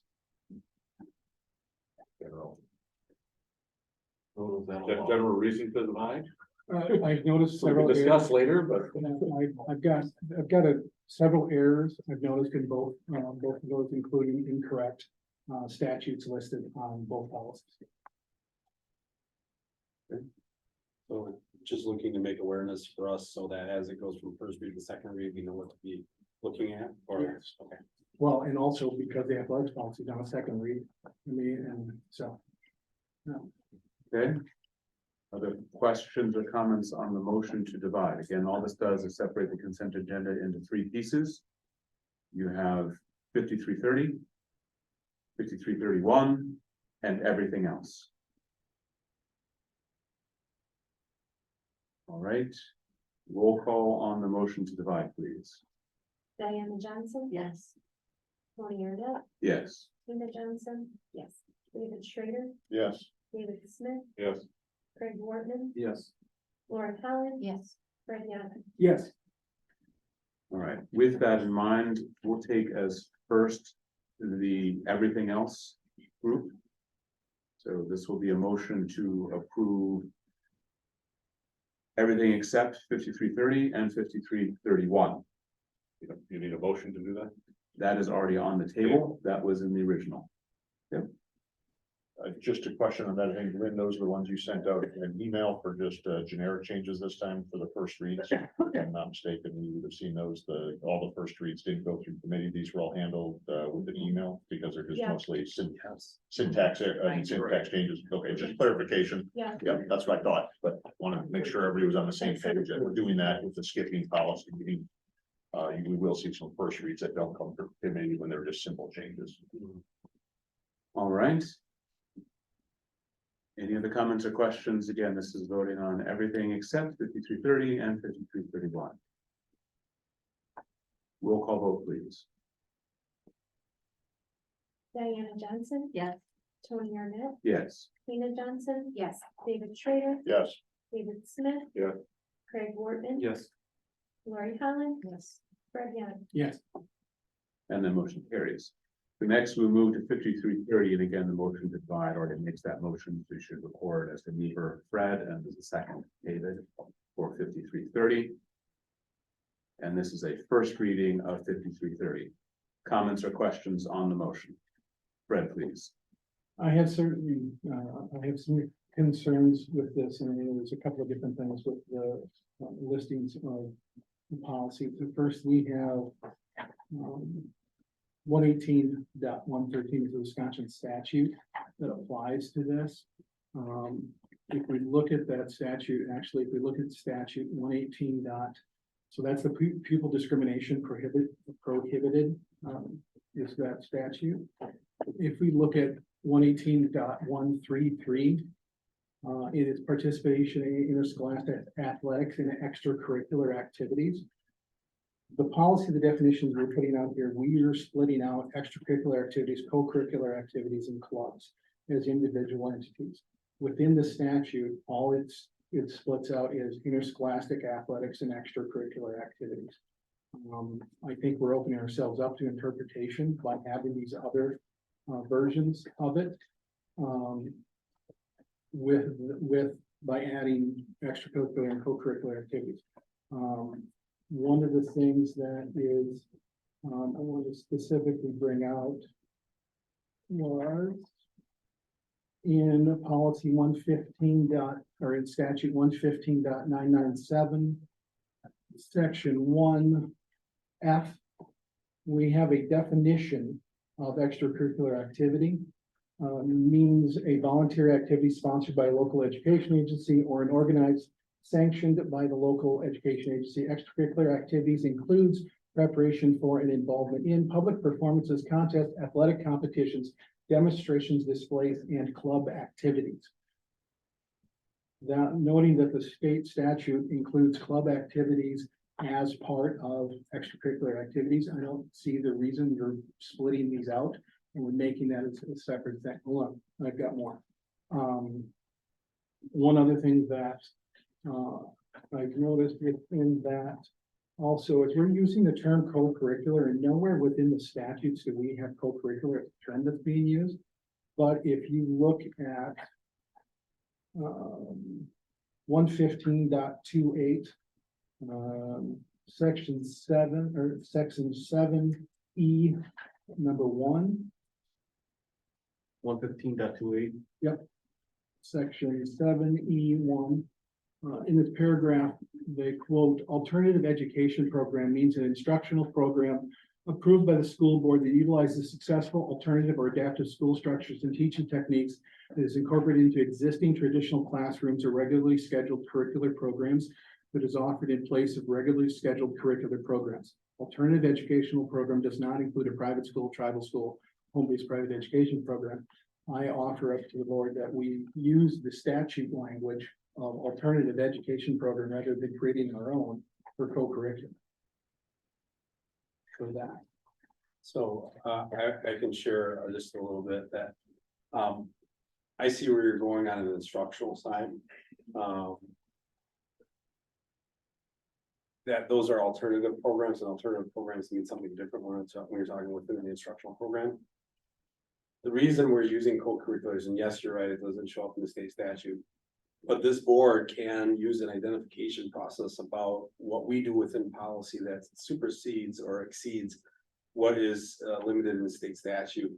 by defining our own programming. And we had a subset in our programming that we were struggling with talking about how do we divide these out? And how do we look at them? Because the next step that the policy committee wants to do is to try to think about aligning budgetary resources or not to the different levels that they're looking at. And so I suggested using co-curriculars, which is used a lot in many other school districts across the United States to identify those programs and defined as they are, or how we're trying to define them. And that's part of the reasons we wanted to define that. So I understand, what you're saying and where you're coming from. The other thing is that when you reference state statute 118.13, the reason that is there is because in the last paragraph, it talks about the rights of a student admitted, and that we will not infringe upon their rights based on sex, religion, or color. And that's why the connection's there.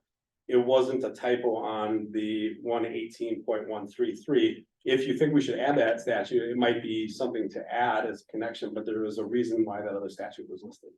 Good, then I think there should be a clarification for that one. And to your point about the error, we have listed there section 120.12, section 2 of the statutes of the legal reference. That's general supervision of school board duties. I'm not sure if you meant section 23, but it's pupil participation in school activities. I think that one was a typo. I agree with you there. And then the most concerning to me, considering we had major changes with this, is that section 120.75 of the Wisconsin statutes no longer exists. That's been, that one was relabeled as 120.44, section 2.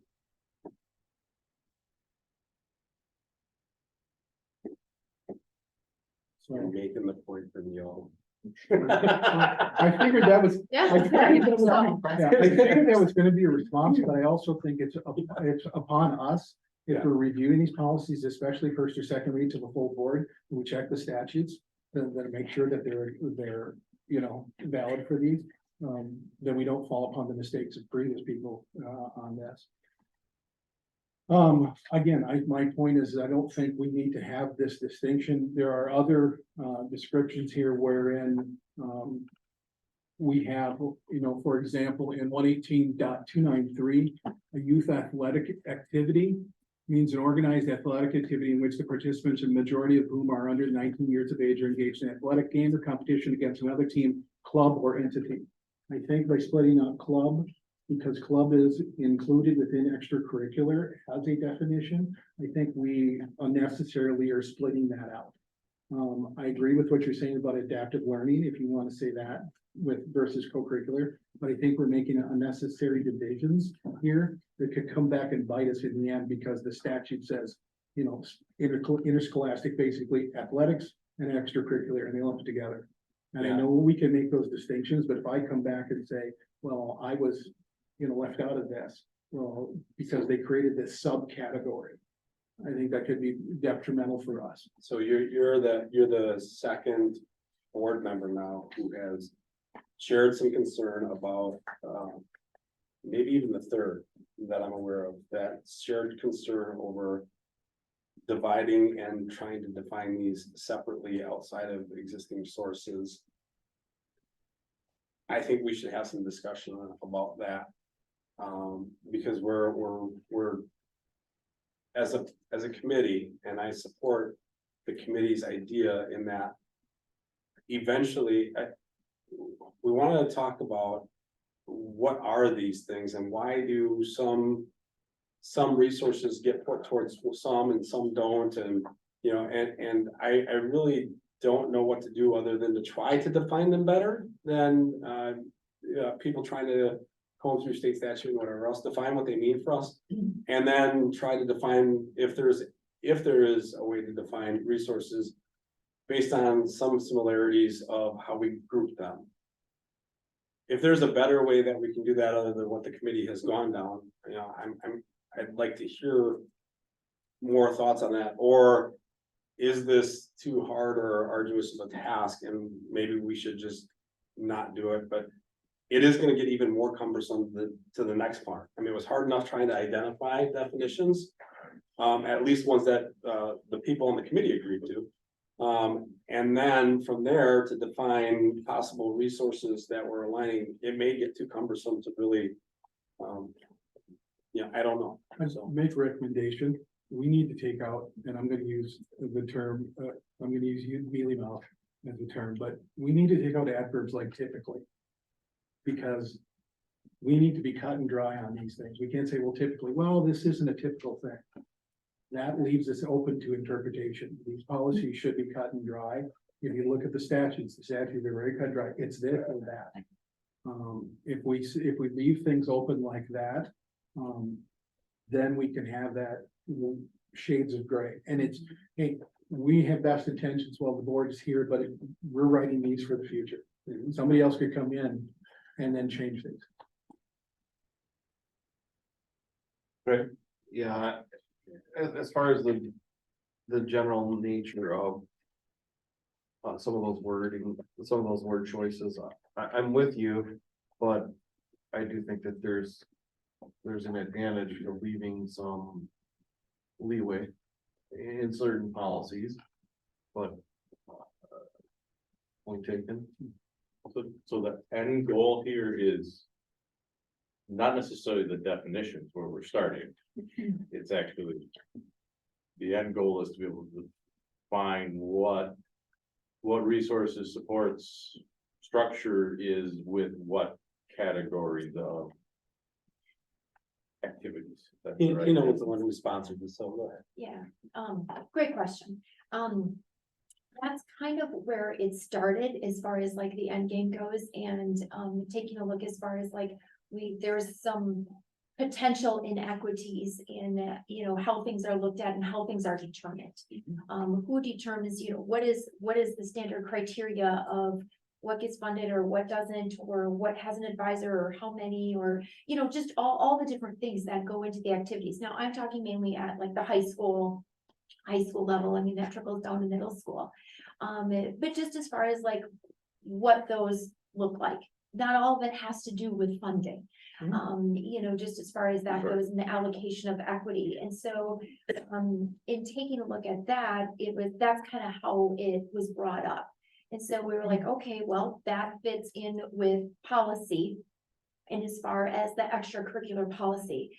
So as we were looking at it, there was the struggle as far as, okay, well, what do these things mean? And I believe that I was trying to look up real quick here, as far as like how they're referred to in the student handbooks, and things like that. And so we're taking a Watertown adaptation, to be able to give definition to things. And then that would allow us the structure and put some structure type in place as a policy level, and then the other work can be done that may, show up differences and things like that.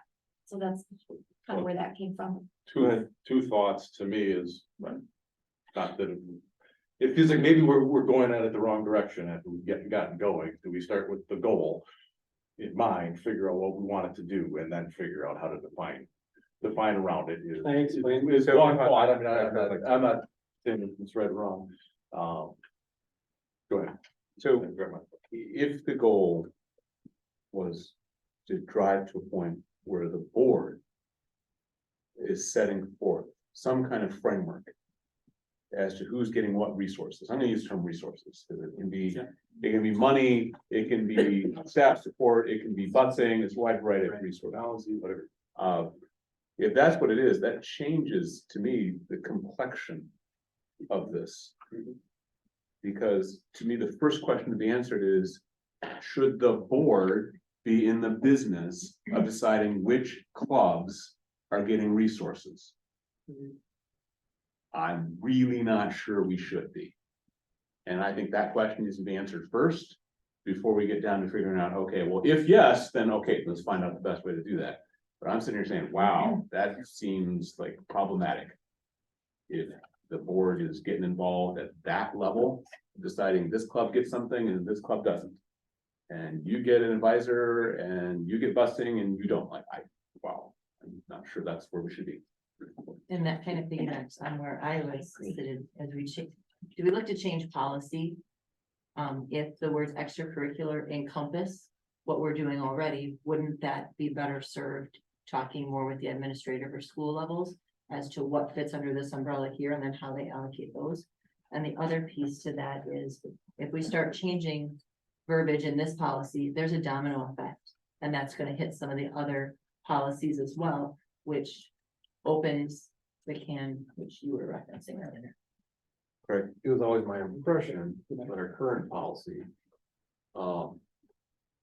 provides some sort of inequities that the board has more or less sanctioned. And I'm of the mindset that maybe by defining some of these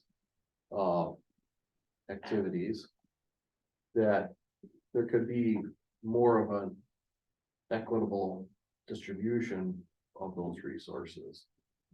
And I guess I don't know, I guess I'm not sure I'm following what your point was, Tony. And let me interject, Craig, I agree with everything you just said, is that I just want to make sure that equity goes throughout the process. And not that I want to get down to that level of discussion or that detail, Tony, where I'm not going to pick a bus, or I'm not going to pick a teacher, and I'm not going to pick a reimbursement. But I certainly, what Craig just said, and I think, I don't know if was Tina's original goal, but when the question came to policy, the first thing is, okay, what are we talking about? So the first thing we attempted to do was define it. But what the next step is, Dave, bottom up, top down. I'm all for equity. I'm not why some have to pay for their trip and some don't. I'm not saying that that's something I want to get that involved with, but at the same time, I am interested in the answer. I mean, how did it come to that way? Just tradition? And I'm not sure where that resides, Tony. I'm not sure. Do I want to sit here and debate every single club and co-curricular and et cetera? No. But at the same time, understanding how they end up where they are, I think is reasonable to make sure that nobody's getting excluded just because it happened to be something that you know, was sanctioned 70 years ago, but that's not exactly how things are run anymore. I'm not sure where this falls. Yeah, so let me try and get some. Yeah. If it's about addressing current state and feeling there's an unevenness and the board setting a standard of, we want equity. That is a budgetary allocation question and not a policy question. It can be a policy statement of, we want all extracurricular activities treated equally. Okay, but there's a budgetary implication there. And it's one of two answers from this board. Number one, there's a whole bunch of new money we're prepared to put at it. Because you level up. This activity is getting this one's getting this. How are we addressing the perceived inequality? Are we leveling up because we're putting a whole bunch of new money in? Or are we leveling down? And we're taking away from what people are getting right now. That, I think, is a fundamental question the board has to answer first, because if you don't answer that, the rest of the discussion is kind of pointless. Because if you're not prepared to either put a whole bunch of new money in, or not prepared to take money away, then having discussion about regress doesn't make sense. And again, that to me is a budgetary question for this board to address. So how do you want to go about it? Are you prepared to put a bunch of new money into the bucket? So that's, to me, where does this go? I think it's fundamentally a fiscal question first. I think we do ourselves, if we want this equitably, I think we do ourselves a disservice of splitting this out in a policy.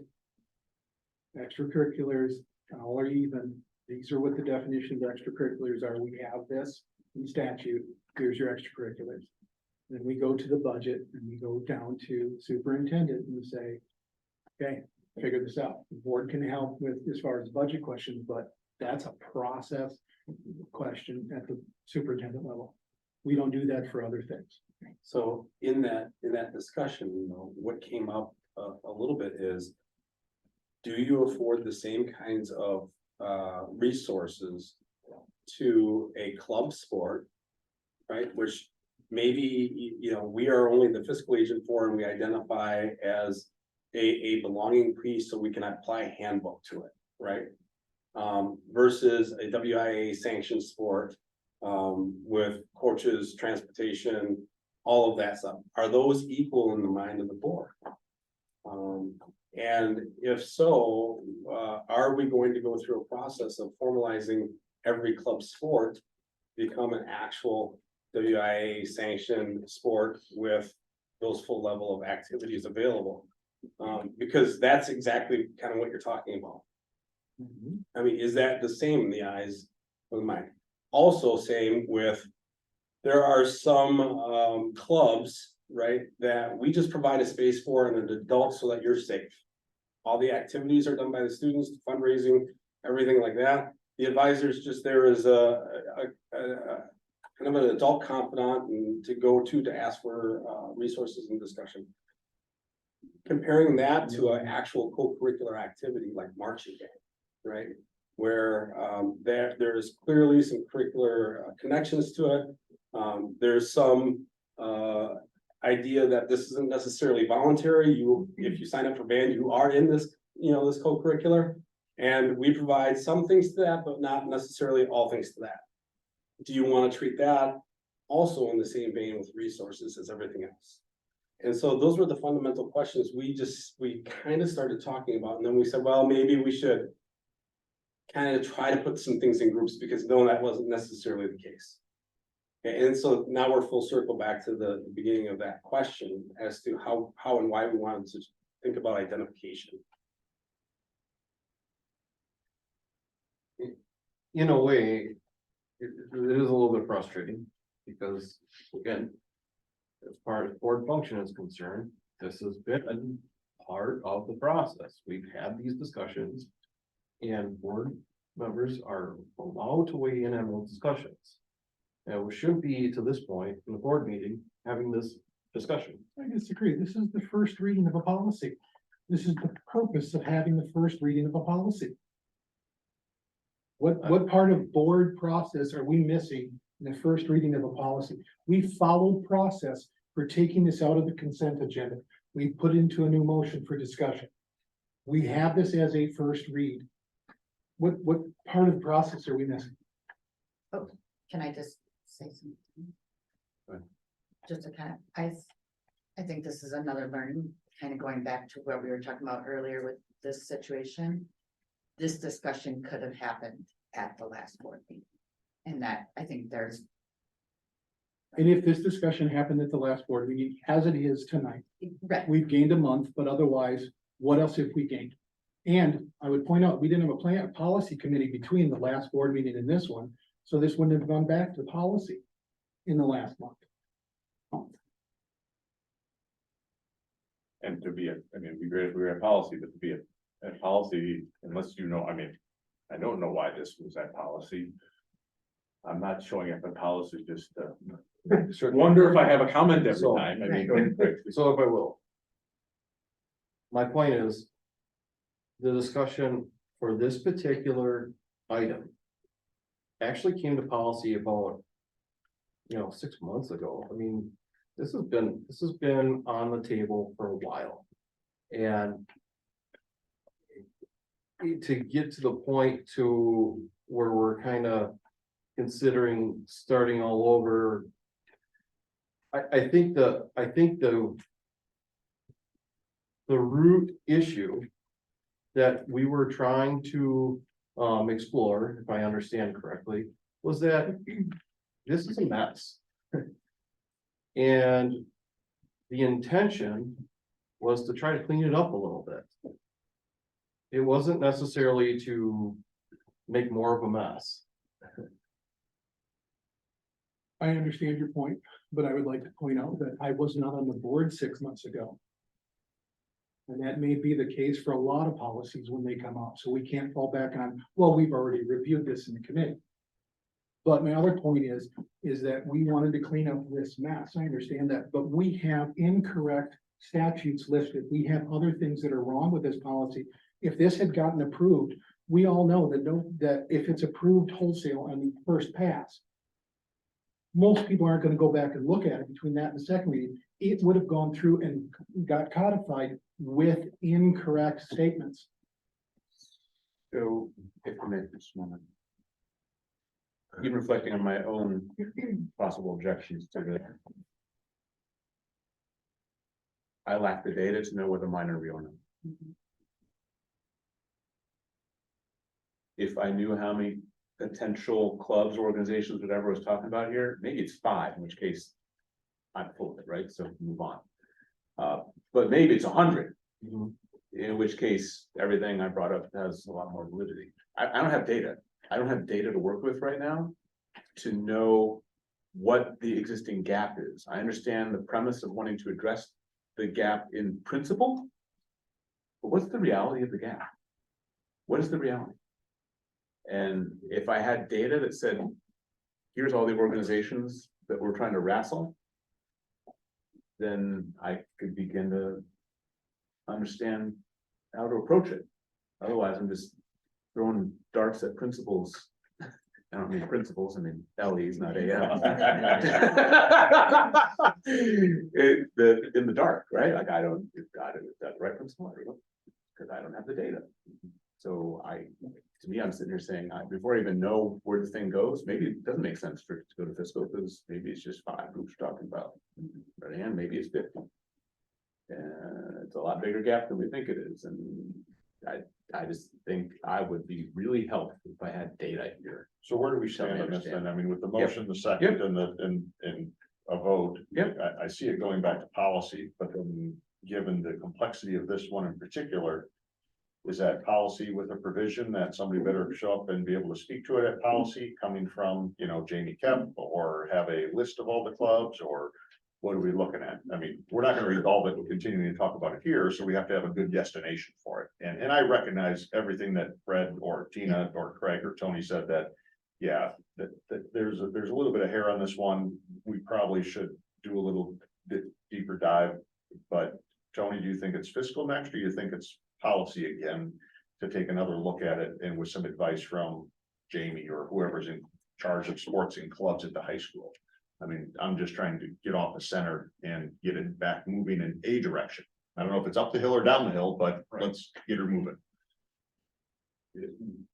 My recommendation would be along that line, that we think back to me, we need administration to inform us on with the data, but I think there's another piece that I think is missing is the process. Because where Tony outlined and said on a budget resource thing, do we take everybody and raise everybody here, or do we bring things down? I think it's how are we from year to year balancing? Because what I think, and my gut says what's happening is, well, we have things that we've always had here, and we may move them here, but heaven forbid we never move them down here. And there probably, to me, I feel that there needs to be a process that says, hey, we got this pot of resources. How are we best allocating them within whatever definitions we have to serve our kids the best we can? Because in the end, we're gonna have infinite resources. We have a finite number of resources, and we've got to be able to figure out how we're balancing that. And those are hard things to do, but I think that's what we need to have explained, and I hope it's that we don't have to get into those weeds. But I think it's been enough of a discussion that we need to have the administration come and either show us what they're doing and what it is, and any recommendations that they have for it. So several procedural possibilities. One, somebody could call the question, we kind of vote on this right now. Number 2, someone could make a motion to refer it back to the committee with some specific instruction as to what this needs to occur. Number 3, someone could move to table until a later date, and we could give instruction to the administration as to what we need to see as a board before we pick it up from the table. But if we table, it stays with the board for the time being, does not go back to committee. Those are your 3 procedural options. Does someone want to proceed in one of those? Can I comment first? Okay. I realize that this has been a lot of work, and I see the complexity of this getting even bigger. And I'm wondering about capacity in order to fulfill that. We've been working really, really hard at trying to get better in areas, and we've been specific about trying to narrow our focus, realizing that there's a lot that we're doing across the board. And I'm not saying that this isn't important work. I definitely agree with a number of the tenants that I heard from Tina, echoed by parents about how is, how come this happens or that happens, and not any general definition around what things are and how they proceed to next levels and what kind of supports we give them. But that's decades in the making, and I don't know how to undo it in a couple of meetings. Certainly what it sounds like you're starting to ask is going to be a very large task for our fiscal department and for our athletics department and for our HR department. And that it's connections to our instructional department as well. Clearly, we haven't even discussed the equity issues within those that would involve our student services department. This is something that is going to impact our whole organization. Is that what we want to do right now with this topic? If so, I'd like to know clearly your direction for us so that we can have some manageable chunks. I just wanted to put that up there again. All right, so we'll make a motion. Fred? I understand your sentiment. I'm just asking a question. I understand the question. However, I feel as we're gonna put the resources into doing this right. We leave it the way it is for now. And we go ahead with the way it's been, and well, until someone comes up with louder on this. I understand that it's gonna take time and it's gonna take effort and that, but do we want this done right? I don't think that this, well, there's been lots of work into this policy, it's foundational work. It does, if it is approved, and it is the only thing that is approved, it doesn't really do much. It needs other things added to it. So while I appreciate that the work has been done, the timing on when this gets approved until you have other pieces of the puzzle put in place doesn't have a, so I see no reason to be pushing this forward without other pieces. Honestly, I was excited and proud of that work that we did, because it does give us some definition for parents and our staff and everybody else. You do these talking terms, if someone to either call the question and get some motion or make a motion. I move. Great. I move to refer this back to the policy committee.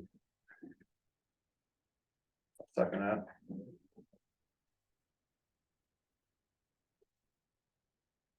Okay.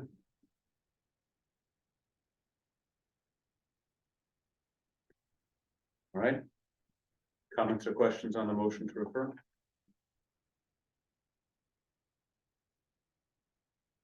Roll call vote, please. Diana Johnson, yes. Tony Arnett, Yes. Tina Johnson. Yes. David Schrader. Yes. David Smith. Yes. Craig Wortman. Yes. Lori Collins. Yes. Fred Yant. Yes. And the motion carries. All right, our remaining item under consent, previously in the consent agenda is 5331. Fred? I have two questions on this one. I'm hoping Jared, you could elucidate me on both of those. First of all, is that the policy we reference at the bottom of this 120.13 section, section 2, I believe, or statute, I'm sorry. 120.13, I believe, is the only reference at the bottom, section 1. And that's school government rules, suspension and expulsion. And I'm assuming this is code of conduct. My question is should that be instead of section 1, should that be section 19, community programs and services, where we talk about cultural or athletic program services, including regular curricular and extracurricular programs? Is there a difference between those two sections that we're trying to make that distinction? Just the moment, I understand. possibly why they would have put 120.13. Yeah, they got section 1 instead of section 19. Right.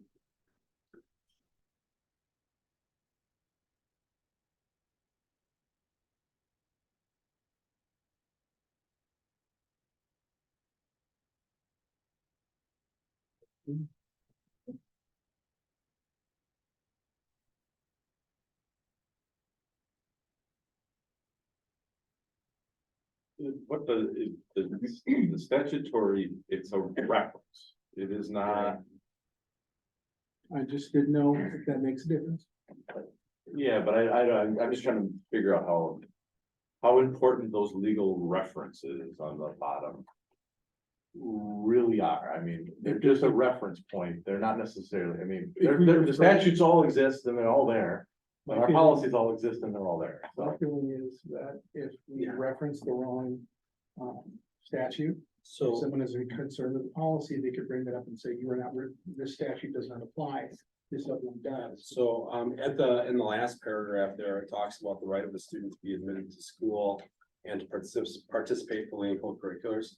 There's a reference in, state statute, 120.13.1 that gives the board the power through an expulsion to eliminate their ability So we're to talking about the expulsion. participate. So, Okay. so that is the reference. I know it doesn't lay that out here in the policy, but that's really why they would reference that. There was a question, my other question with this policy, and I apologize for not bringing this up during the first read, is paragraph, I just noticed this because I was going down this road the other day. Paragraph 1, 2, 3, paragraph 5, Watertown High School is a member of the WIA and in all athletic matters will adhere to firm rules, to the rules and regulations of that body and to the philosophy of sports occurs by WIA. Blah, blah, blah. So basically, we were saying with this policy, we're a WIA school, we're gonna be in athletics, we call WIA. I would like to point out that our dance team, nationally ranked dance team, is a WACPC member, not a WIA member. Does this not apply to that? Same with, we have now, Jamie, we started an esports team, which I don't believe is WIA either. Does this apply to that? And I'm saying this in the terms of, if I am not a WIA member, does this policy apply to me, and do I have different requirements than I could put on the students? Can I respond a little bit to that? Just ask. For instance, esports, even though it's a sport, it's not determined as athletics.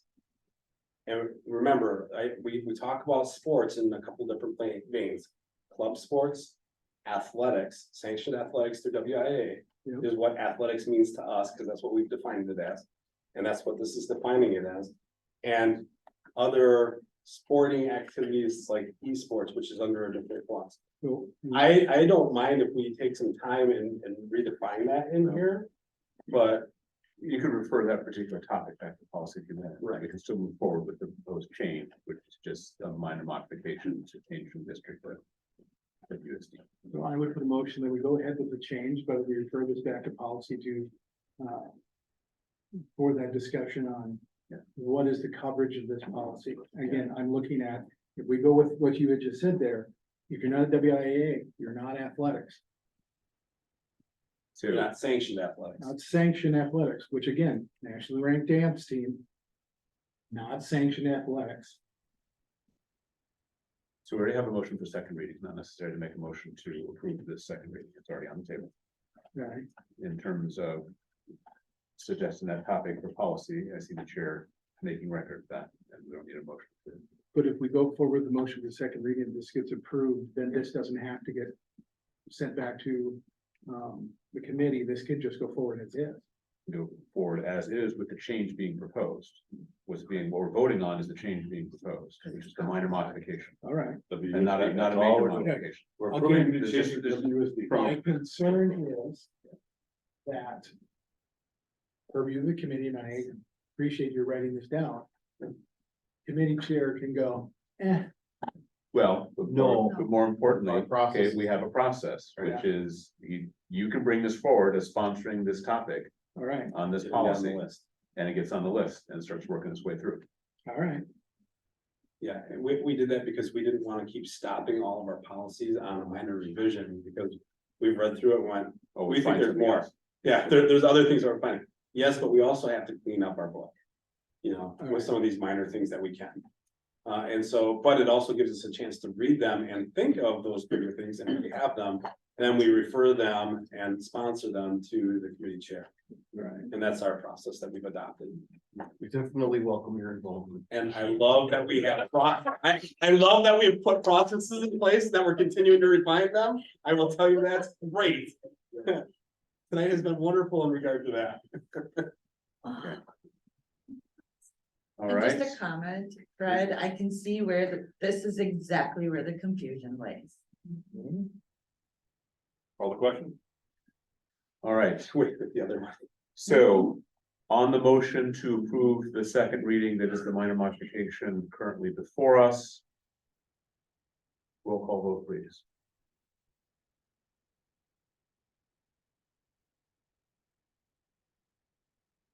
And that motion was by Fred and the second was by David, because again, that sends it back to the motion and divide.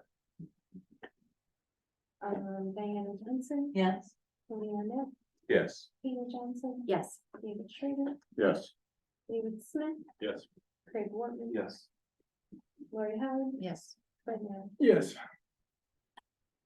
Before we're done, Lynn, you will be able to teach class to all the other Board members. district deputy clerks in the area about parliamentary procedure.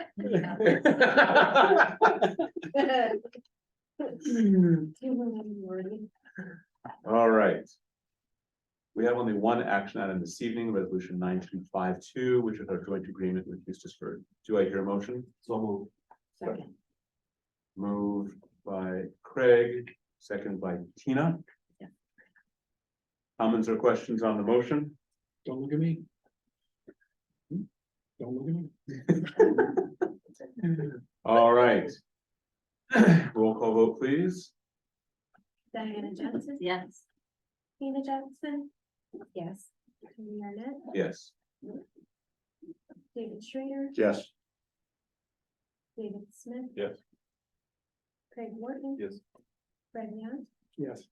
Lori Howard. Yes. And the motion carries.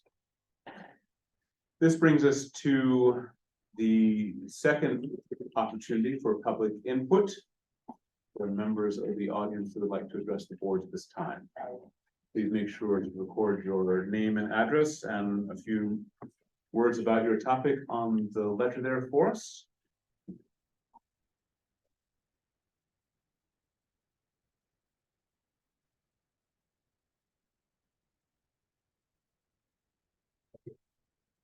Jesse Domer, 879 Oakwood Lane, Watertown, Wisconsin. I guess that's the hat I need to wear to be here right now. Thank you for your efforts in the past and the future that you've been putting in for this particular topic around inequities. Of the support and resources that are given to our students that are using maybe a wrench as their tool compared to those students that use a ball as their tool. This has been around my entire 17 years in this school district, has not been in another school district I was in. Those students knew every student was supported with the same resources. You're moving a bog. I come from northern Wisconsin. Bogs are those floating islands that you never see move until all of a sudden they're in the wrong place. They got there many years over time. The only way to move it is the entire lake association hops in their boats and starts pushing the bog to the right place. And if you don't push it, you cut off parts of the waterway to the people that are trying to get across that bridge or under it. It's going to take time. I think as a coach who's been yelling this from the mountaintop every way I can, pissing off administrators through my 17 years about this topic.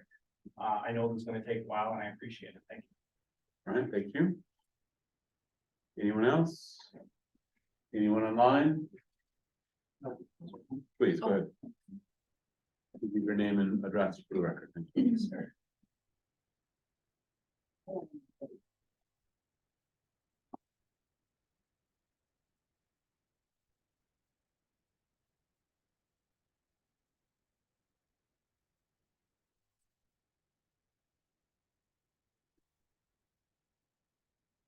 Hi, my name is Jim Greenwater. I'm a resident of Watertown. I'm gonna keep it super duper quick for you. I just want to speak that I support the first two speakers that came this evening. A lot of people have been coming to the school board meetings in the last couple of months. We've heard a lot of really opinionated folks from both sides. And I just wanted to make it known that there's a very large portion of population in Watertown that supports the things that were said by the first people here this evening. And I'm one of them. And thank you very much for the work that you folks do for our school district, and thank you for listening. Thank you very much. Okay, being no other public comment, do I hear a motion to enter into closed session for the two reasons stated in the agenda? Motion. Second. Moved by Fred, seconded by Diana. Comments or questions on the motion? Roll call vote, please. Diana Johnson, Yes. Leanna, Yes. Tina Johnson, yes. David Schrader, Yes. David Smith, Yes. Craig Morton, Yes. Lori Holland. Yes. Fred Yance. Yes. And the motion carries. We are in closed session. Thank you. I'm not gonna stay. I didn't know you had closed session, so I am gonna take off. If you wanna see stuff, you know, I mean. I was gonna tell you that. So you said that. You texted me, so